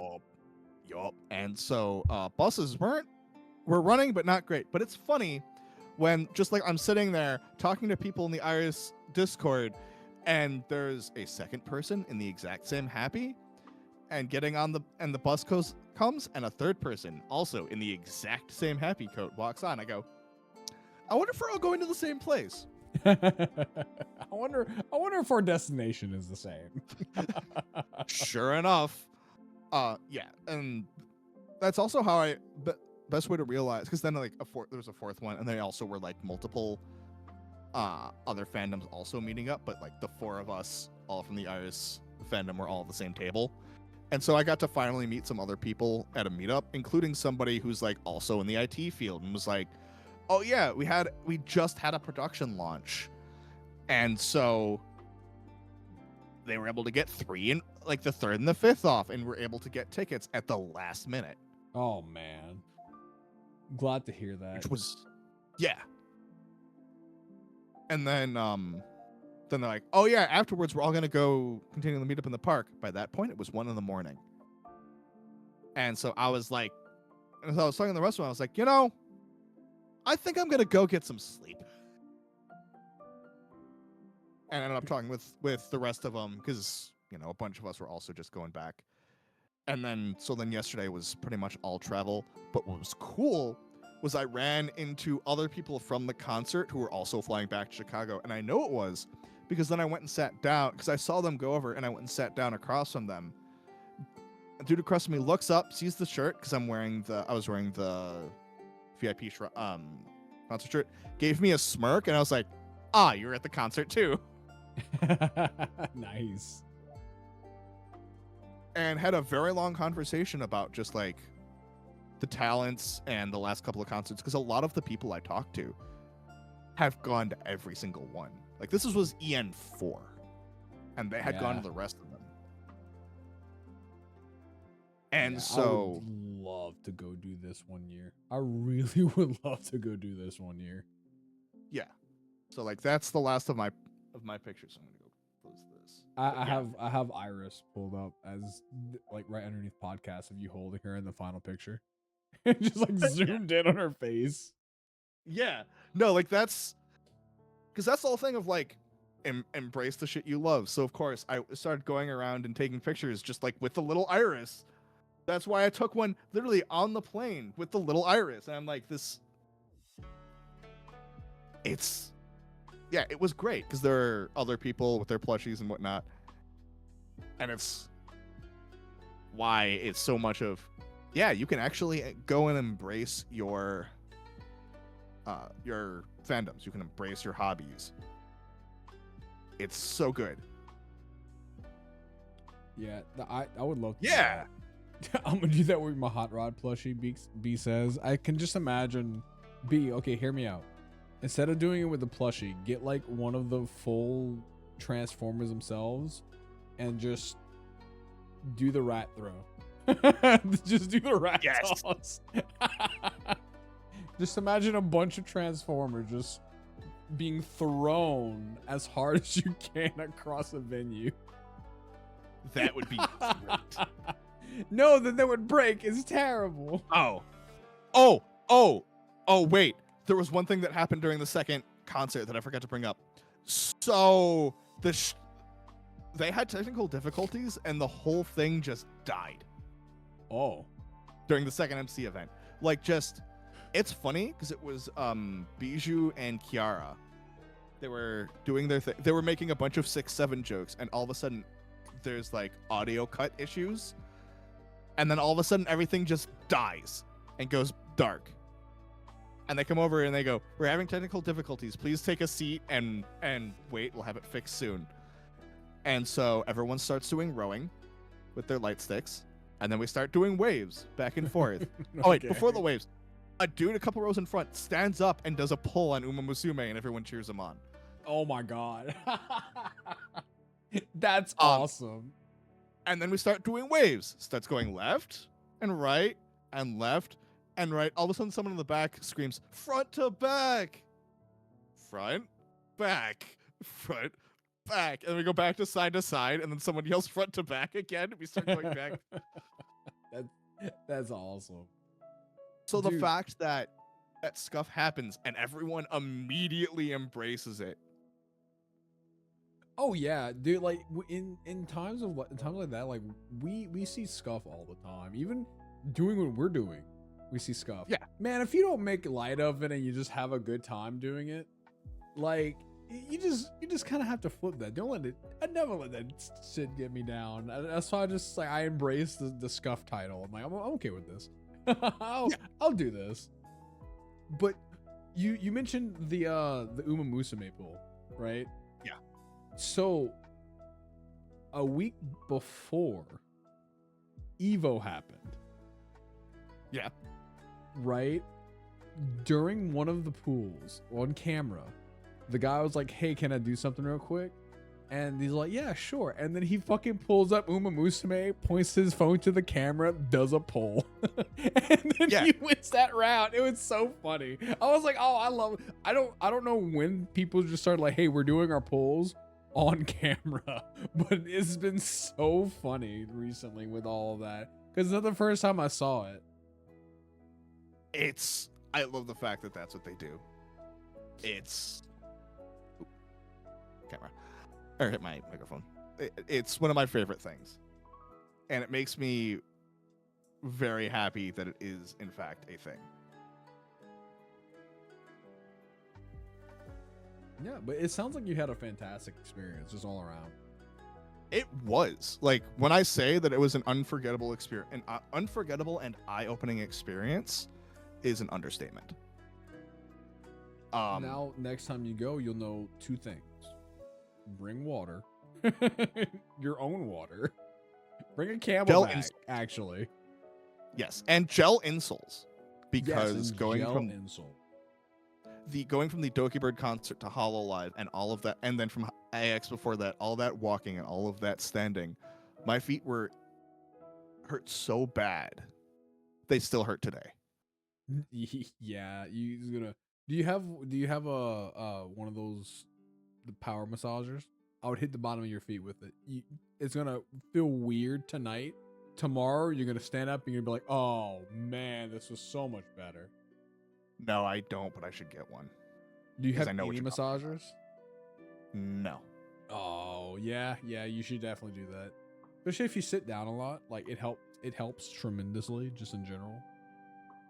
Okay, that makes sense. I don't know if you. I'm assuming you have like your own like little routine. Like you sit down, you work for an extended period of time, you stand up, you stretch, you do your normal stuff, and then you go sit back down, right? Yeah. I'm about to say, if you don't, hey, John, do that.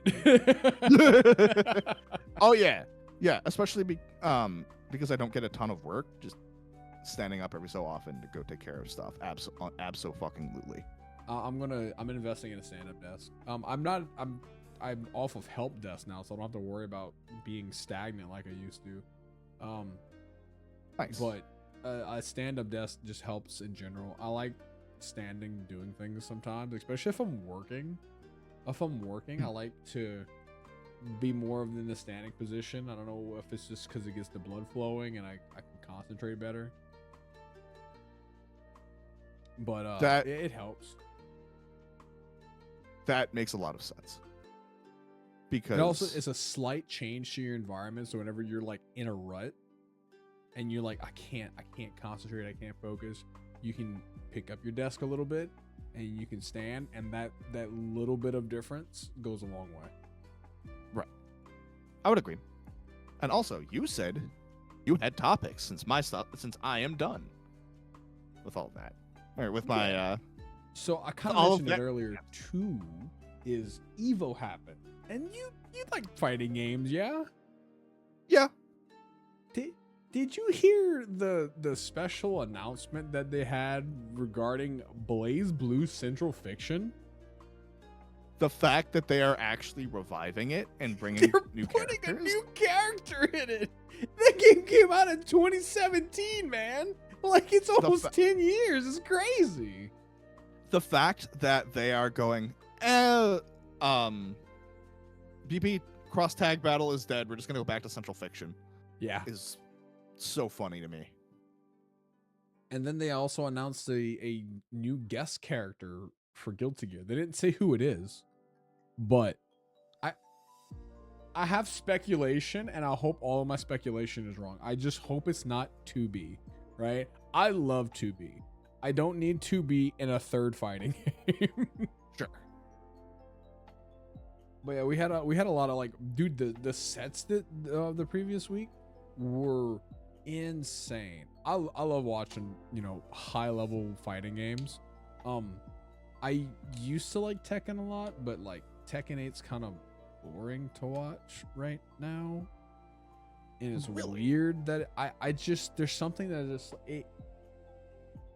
I was not as excited to watch anything to do with Tekken as I was excited to watch like Grand Blue or Guilty Gear or Street Fighter. Watching Street Fighter is always fun. Agreed. But dude, the finals in Blaze Blue were crazy. It was Jin versus Susanoo, and this Jin was running the bracket. Like, I think he was in losers and he was just running it. Carl's versus Jin is such a difficult matchup, and this dude just dismantled this Carl Clover. It was wild, only for him to immediately fall apart in the finals and just get decimated by Susanoo. It was like watching it was like watching a story beat in Guilty Gear happen. Not in Guilty Gear, in Blaze Blue happen. Because like we got to see the banger line that Susanoo says when he beats Jin in a fight. Are you familiar with any of the Guilty Gear? No, I keep saying Guilty Gear. Are you familiar with any like the Blaze Blue lore? No, not as much, because like the only Blaze Blue I played was Tag Battle, even though I own them all. on Okay, Steam for all some right. reason.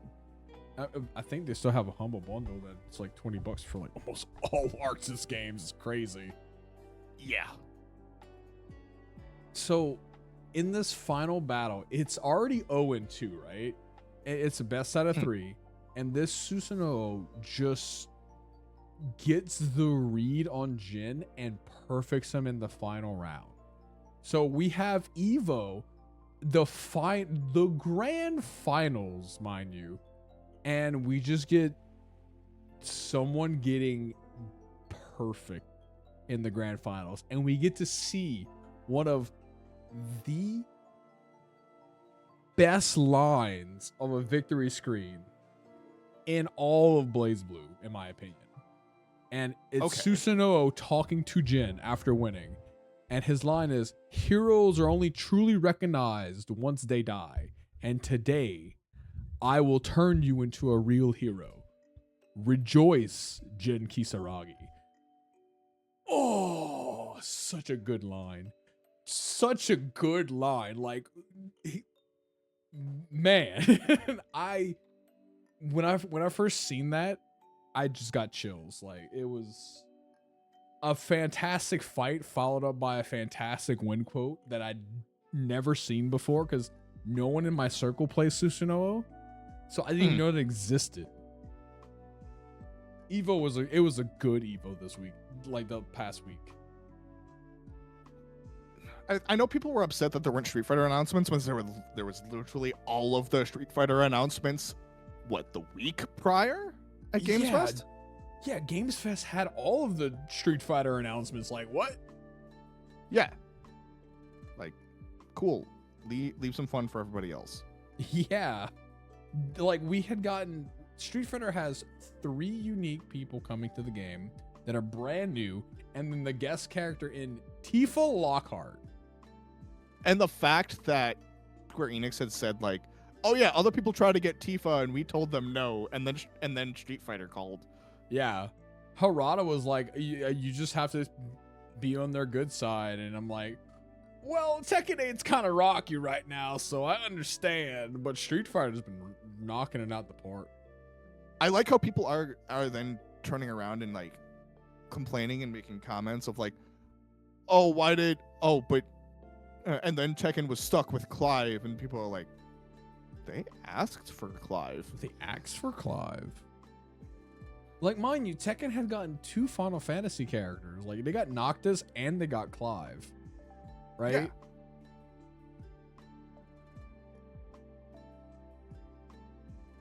So, like, they don't really have that much room to come. Like, it's people who have no idea what the hell's going on. Oh, no. It's the same reason for, like, if we ever get a new Super Smash Brothers, I don't think unless they have some long-standing contracts with some of these things, we're never going to get an Ultimate again. Yeah, Sakurai has said that. That this is never happening again. And people are like, well, where's the next Smash? Where's the next Smash? 1, calm down.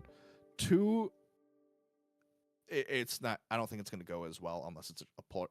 Smash of Ultimate is likely going to be stuck in litigation hell forever because of it. Like, I don't think, like, we have a some chance of them releasing a Switch 2 port for Smash Ultimate, and I think that would be the best thing that they've ever done for it. They just need to release some sort of, like, better online for Smash Ultimate with a little bit of Switch 2 support, and then that game is, you can play this game forever. Right? That's it. Yeah. Because and I'm a Melee guy, and I'm not good at Melee in any capacity. I like Ultimate a lot because of how easy it is to just pick it up. Yeah.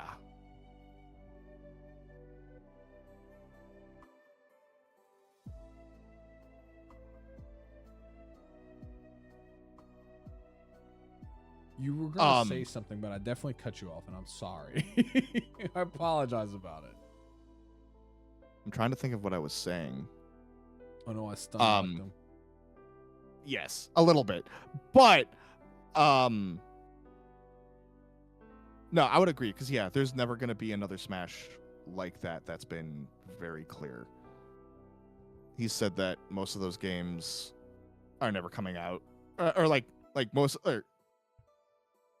Right, I remember what I was going to say. The last Direct, there were people who were upset. Like, why didn't they show Smash? Why haven't they talked about a new Smash Bros? Are you serious? Yeah, like when really? Kirby just finished their last patch, like 3 or 4 months ago. I think people are they're still going to do it for a while. They want to chase what Smash Ultimate gave us in that time period. Because I don't know about you, I love all of the old school Smash reveals. I go back and watch them sometimes. They're all fantastic works of art. I remember being in a community games, like I knew I was around the wrong people whenever they saw Hero from Dragon Quest and they got disappointed. I was like, you guys are tripping, man. This is a banger choice. Yeah. Because those were all good. Even the old school ones were really good. Like, even all the way back to the Ultimate one. Or not Ultimate. Like Smash 4? Is my brain just absolutely mush? Yes, Smash 4. And the Ultimate... not Ultimate. Brawl reveals. Oh, yeah, dude. The Brawl reveal. Like, finding out Snake and Sonic were in Brawl. Oh, man. That was great. Yeah. But then the fact that cutscenes are leaked is why they said they're never going to do a Subspace Emissary ever again is ridiculous. Yeah, dude, I still kind of go back every once in a while. I pick through the Subspace Emissary because it's fun. I like adventure mode in Melee. They haven't made anything else like it. It's just fun to play as your favorite characters in a platformer. I swear I'm not just thinking about Kefka at all times. His bedroom eyes at the beginning of part 3 do make me think about things though. I don't like Kefka's bedroom eyes. But yes. Oh, I guess we could talk about 14. Yeah, I was gonna ask how your prog was. So, because you went from like the trip back to Prague, right? More Kefka EX. So, long story short about that, my flight landed. Initially, it landed 20 minutes early. They come on the thing and said, "Good news, we landed 20 minutes early. Bad news, we can't be let into our gate for another 20 minutes." Oh no. And so that's how that started. And then immediately get back, get my lift, get home, have enough time to rush to McDonald's and back. And by the time I got back, turn my computer on, turn my NAS on because it has all my assets. Excuse me. The PF was up. It literally was straight from, like, I was shoveling burgers in my face the first few pulls. Damn. I've done that. I've hit stream. I've hit the ground running, trying to come back, and I was like, oh shit, I have streams. I've been running late. I'm gonna eat after stream, and then the stream doesn't end till like 12 o'clock. And I'm eating lunch. I'm eating dinner at like 1 in the morning. Oh jeez. But yeah, so definitely had a few rough things. Definitely the last hour last night, I like the last 2 hours, like there was a Forsaken where I was sitting there like, I fucked up, but how did I fuck up? And like 2 pulls later, I realized what I did. I was so spaced out and exhausted that I was just completely out in another world and didn't realize where I fucked up. And I fucked up like 3 Forsaken pulls because I just couldn't. My brain was elsewhere. I was so mentally tired. But we're getting through phase 3. We're cutting some hours short just because, you know, that's the upside and downside of raiding with all adults is people have work the next day and can't always raid until late hours into the night. Yeah. But Frogs, you see the downside about that is what I'm seeing is that we it's also hard to make sure everyone's schedules aligned, especially when you're in different time zones. yup. Because most of my static is on the West Coast. Ooh. So I did meet someone from my static this weekend though, which was cool. Oh, that's And cool. we were talking. He said there's a pretty good chance this is the last time we run ultimates as a static, just because raid lead started a new job mid prog, and so he's starting to like have to go into the office after some of these late nights. And even though he's on the West Coast, we're still ending at like 10, 11 o'clock, and depending on when he has to get up and if he's not getting enough sleep, and it's causing issues for him, like. I do dev work. I don't care if I get 4 hours of sleep. I'll be not happy about it, but I'll live. I'm a dad. I just don't sleep. That's the thing. Raid lead I think is like 4 kids. So Oh jeez. 3 or 4, I can't remember. So he having trouble sleeping, so he can't start too early because he has to put his kids to bed and take care of all of that, and then going too late and it starts cutting into the morning. So I feel bad because it's like it's great time raiding. It seems like some of the frustration is just the late nights. But essentially we're at a mechanic now that it's another wall. It's the second major wall of the fight. So it is unfortunately we need to get everybody to see the different permutations and get used to the movement, because there are offline sims that people have made, but they can only do so much. And so we have to see Kefka doing his bedroom eyes far too often because that's the beginning of phase 3. I don't like being stared at by Kefka. I love that that's what y'all calling it. That's what I call it. Every time that cutscene comes up, I said, "Don't look at me with those bedroom eyes." And oh god, tomorrow's my first day back at work after the long vacation, and then right back to raid because we are trying to do multiple day or some extra days the next couple of weeks to try to push to get out of phase 3 soon, and try to push for our clear by the beginning of August before everyone goes on vacation. Oh, got it. So you're gonna be streaming a bit more prog this week then, yeah? Yeah.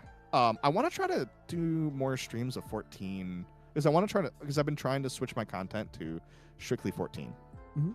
and off of variety. So Yeah, I remember us talking about that. You've been wanting to do that because you want to talk about the, the harder content in the game and what it is to prog and things like that. yeah, I might go find people that I can pull into to make a tier list for the entirety of Pandemonium. Yeah, I wish I could be a part of that. That one, I haven't done any of it, so I can't say. Or not Pandemonium, sorry, Arcadian. I would like to do one for Pandemonium as well. I definitely know people that have cleared all of Pandemonium who can do that. See, if we're talking about like just base Arcadian, I can absolutely be a part of that. My favorite raid series of all time. Oh, that's an easy win. Like that's easy. Yeah, Arcadian has been some of the best that they've done in a long time. It honestly. was so good. Like I was, all right. So sometimes I'm doing some of these like the stories for them for the raids, and I'm like, I don't really care. Like nothing has like grabbed me. No, Arcadian was like from the jump. I cared about everything that I was watching because it was like I'm a part of a show. Like, oh, I already like this. Oh, it's just wrestling. Oh, this is even cooler. Yes. Like the biggest comparison you can have to that one is Omega. Because Omega was essentially the Dragon did Ball Z also- World Tournament.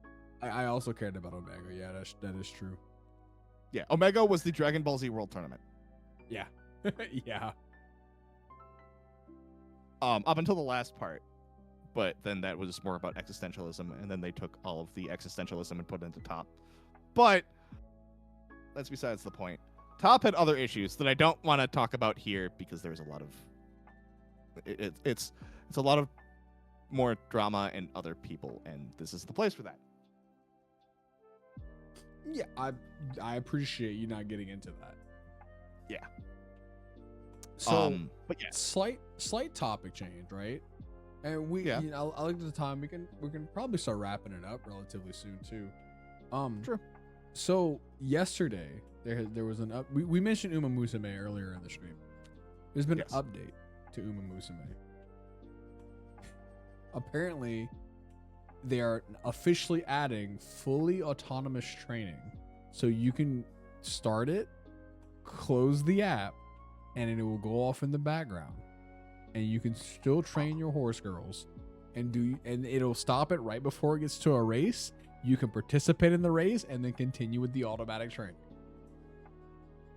So it's effectively it just hit the status of idle game as well. I'm okay with this. As something that is a game that is very around management and training, being able to cut some of that training time is pretty nice. Yep. Someone introduced me to the game. Is like, hey, do you like Monster Rancher? I'm like, yeah, kind of guess. You like anime girls? Yeah. He's like, you want to put them together and train horse girls? And I'm like, what you talking about, Willis? And then I tried it, and I'm just kind of like, Symboli Rudolph will lose every single race, and I will still love her for it. You want to know how I didn't get into it? Yes. It didn't work on my phone.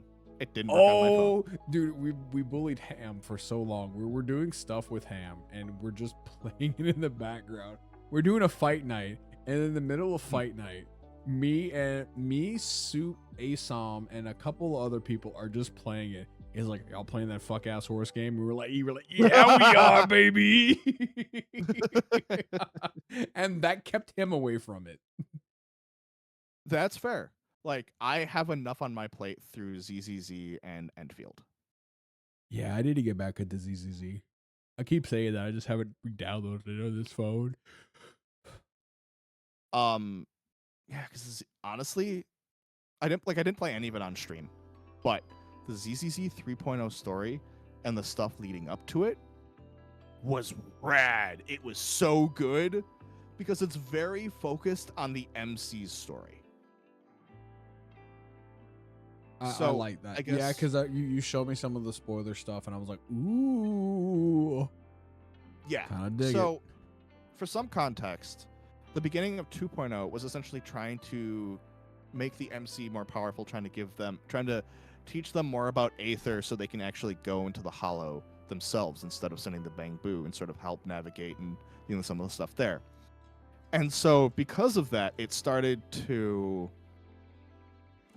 have some issues, and they started, like, the MC actually started suffering some ailments because, you know, obviously these other people that are going in and doing all these things, the MC is not as strong as them. They're a proxy. They're supposed to be in the background, but they're doing all this training so they can go in the hollow, but it's taxing on the body.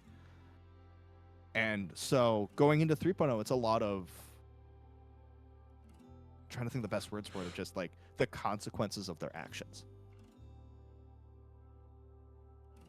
And so that's a lot of where 3.0 went, and it's where things are continuing to go, is more training with the MC and all that. And just like what they've been doing with some of the characters it's chef's kiss. 2.0 was okay, but a lot of the patches between 2 and 3 were pretty solid. I don't think I've ever been disappointed with what I've played. I know a lot of people are a lot of people said it's very, and I love the content that I've gotten through. I think I stopped. I'm still at 1.0. I stopped right before like getting to like the Caesar King and all of those guys. Oh, they're great. Yeah, no, I loved Bellabog, right? People were like, "Oh, Bellabog's cringe," and I'm like, "No, I love these guys." I'm sorry. Every single. Who thinks Bellabog is cringe? Bellabog has a Gurren Lagann moment at the end of it. Right? No, dude, the moment Aston was like, "Come on, bro," and he's talking to the robots, I'm like, "Oh my god, he's just Kamina." Oh man. Yeah, like doing Bellabog. At that moment, that's like, I'm sticking with this game for as long as I can. It was so good, and it keeps going. Like, I love the stuff with the outer ring and the race. The whole thing with like Vivian and Hugo is it's weaker, but it's a lot of build up. But Vivian as a character, once you meet her, you'll understand why people really love her. Although there is art now from like one of the latest things of just her waving a flag that says Phaethon on it, and it's very funny. It's like, sure, yeah, tell everybody this is supposed to be a secret. Yeah, you know? This is supposed to be a secret. Like, wait a minute, what are you still doing talking about this? Yeah. I think the only thing I didn't love was the second to last patch in between 2 and 3 with the idol stuff. Oh yeah, I know people who love that section though, because they're really into the idol stuff, just in general. Yeah, which is funny, talking about how I didn't love that coming from an idol concert. Yeah, right. I think it's just the way they portrayed it. The final cutscene of that patch of just seeing everybody watching the concert was very cute, though. So, other than that, I didn't love that section. Everything else has been rad. I'm missing out on this banner because I lost my 50-50, and now I need to save up for Remiel. Oh no! And because I'm at like 60 pulls for another 50-50, and I'm not dropping money. I am so spent for July. But yeah, I think we do need to start wrapping up pretty soon. We are past the 2-hour mark. Soup said it. That part viral love will be the Lycan story. Listen, I am not a furry. Lycan is just really fucking cool, okay? Like, he's really fucking cool, okay? That is one thing I have to say about ZZZ is people love on the female characters. The story of the male characters is so good. I'm so glad that they've done both sides. Like, they give the fan service to both sides, and they make sure both sides are interesting, right? Yeah. All right. I am getting the warning of ad in 15 minutes, so we can try to wrap up before my next ad hits. Yeah, no, like that's fine. I think unless there's anything else in particular that you want to talk about, we can go ahead and we can wrap it up here. There was one last thing. So I saw it out of my corner of my eye, which is completely unrelated, but apparently the U.S. lost against Belgium in the World Cup. Oh, that's why Team USA is trending. Oh, that explains a lot of sense. That makes so much sense. So, and with that, I guess we can end it. Yeah. Well, John, it has been fantastic. Did you want to raid out to anybody, or? Let me see who's live. I have a friend who is currently live right now. It is her birthday month, and she's doing a subathon. I would be down to do that. Otherwise, I have another friend. Okay. Who's live as well. Who you got this live? My friend Mystic Gale is live. There's another VTuber. She got a new model recently, and it is great. And she's playing D&D. Ooh, yeah. Let's go into. I like that. I made sure I went and gift her some subs, because the other person I'm talking about is Faye Lily. She's doing her subathon stream for her birthday right now, and it's a little unhinged. So you know what? We can keep the chill vibes and go into D&D. Let's do that. All right, here. Second, so I can send you a link. And I found this while looking for the person, by the way. So here you go. I saw that earlier.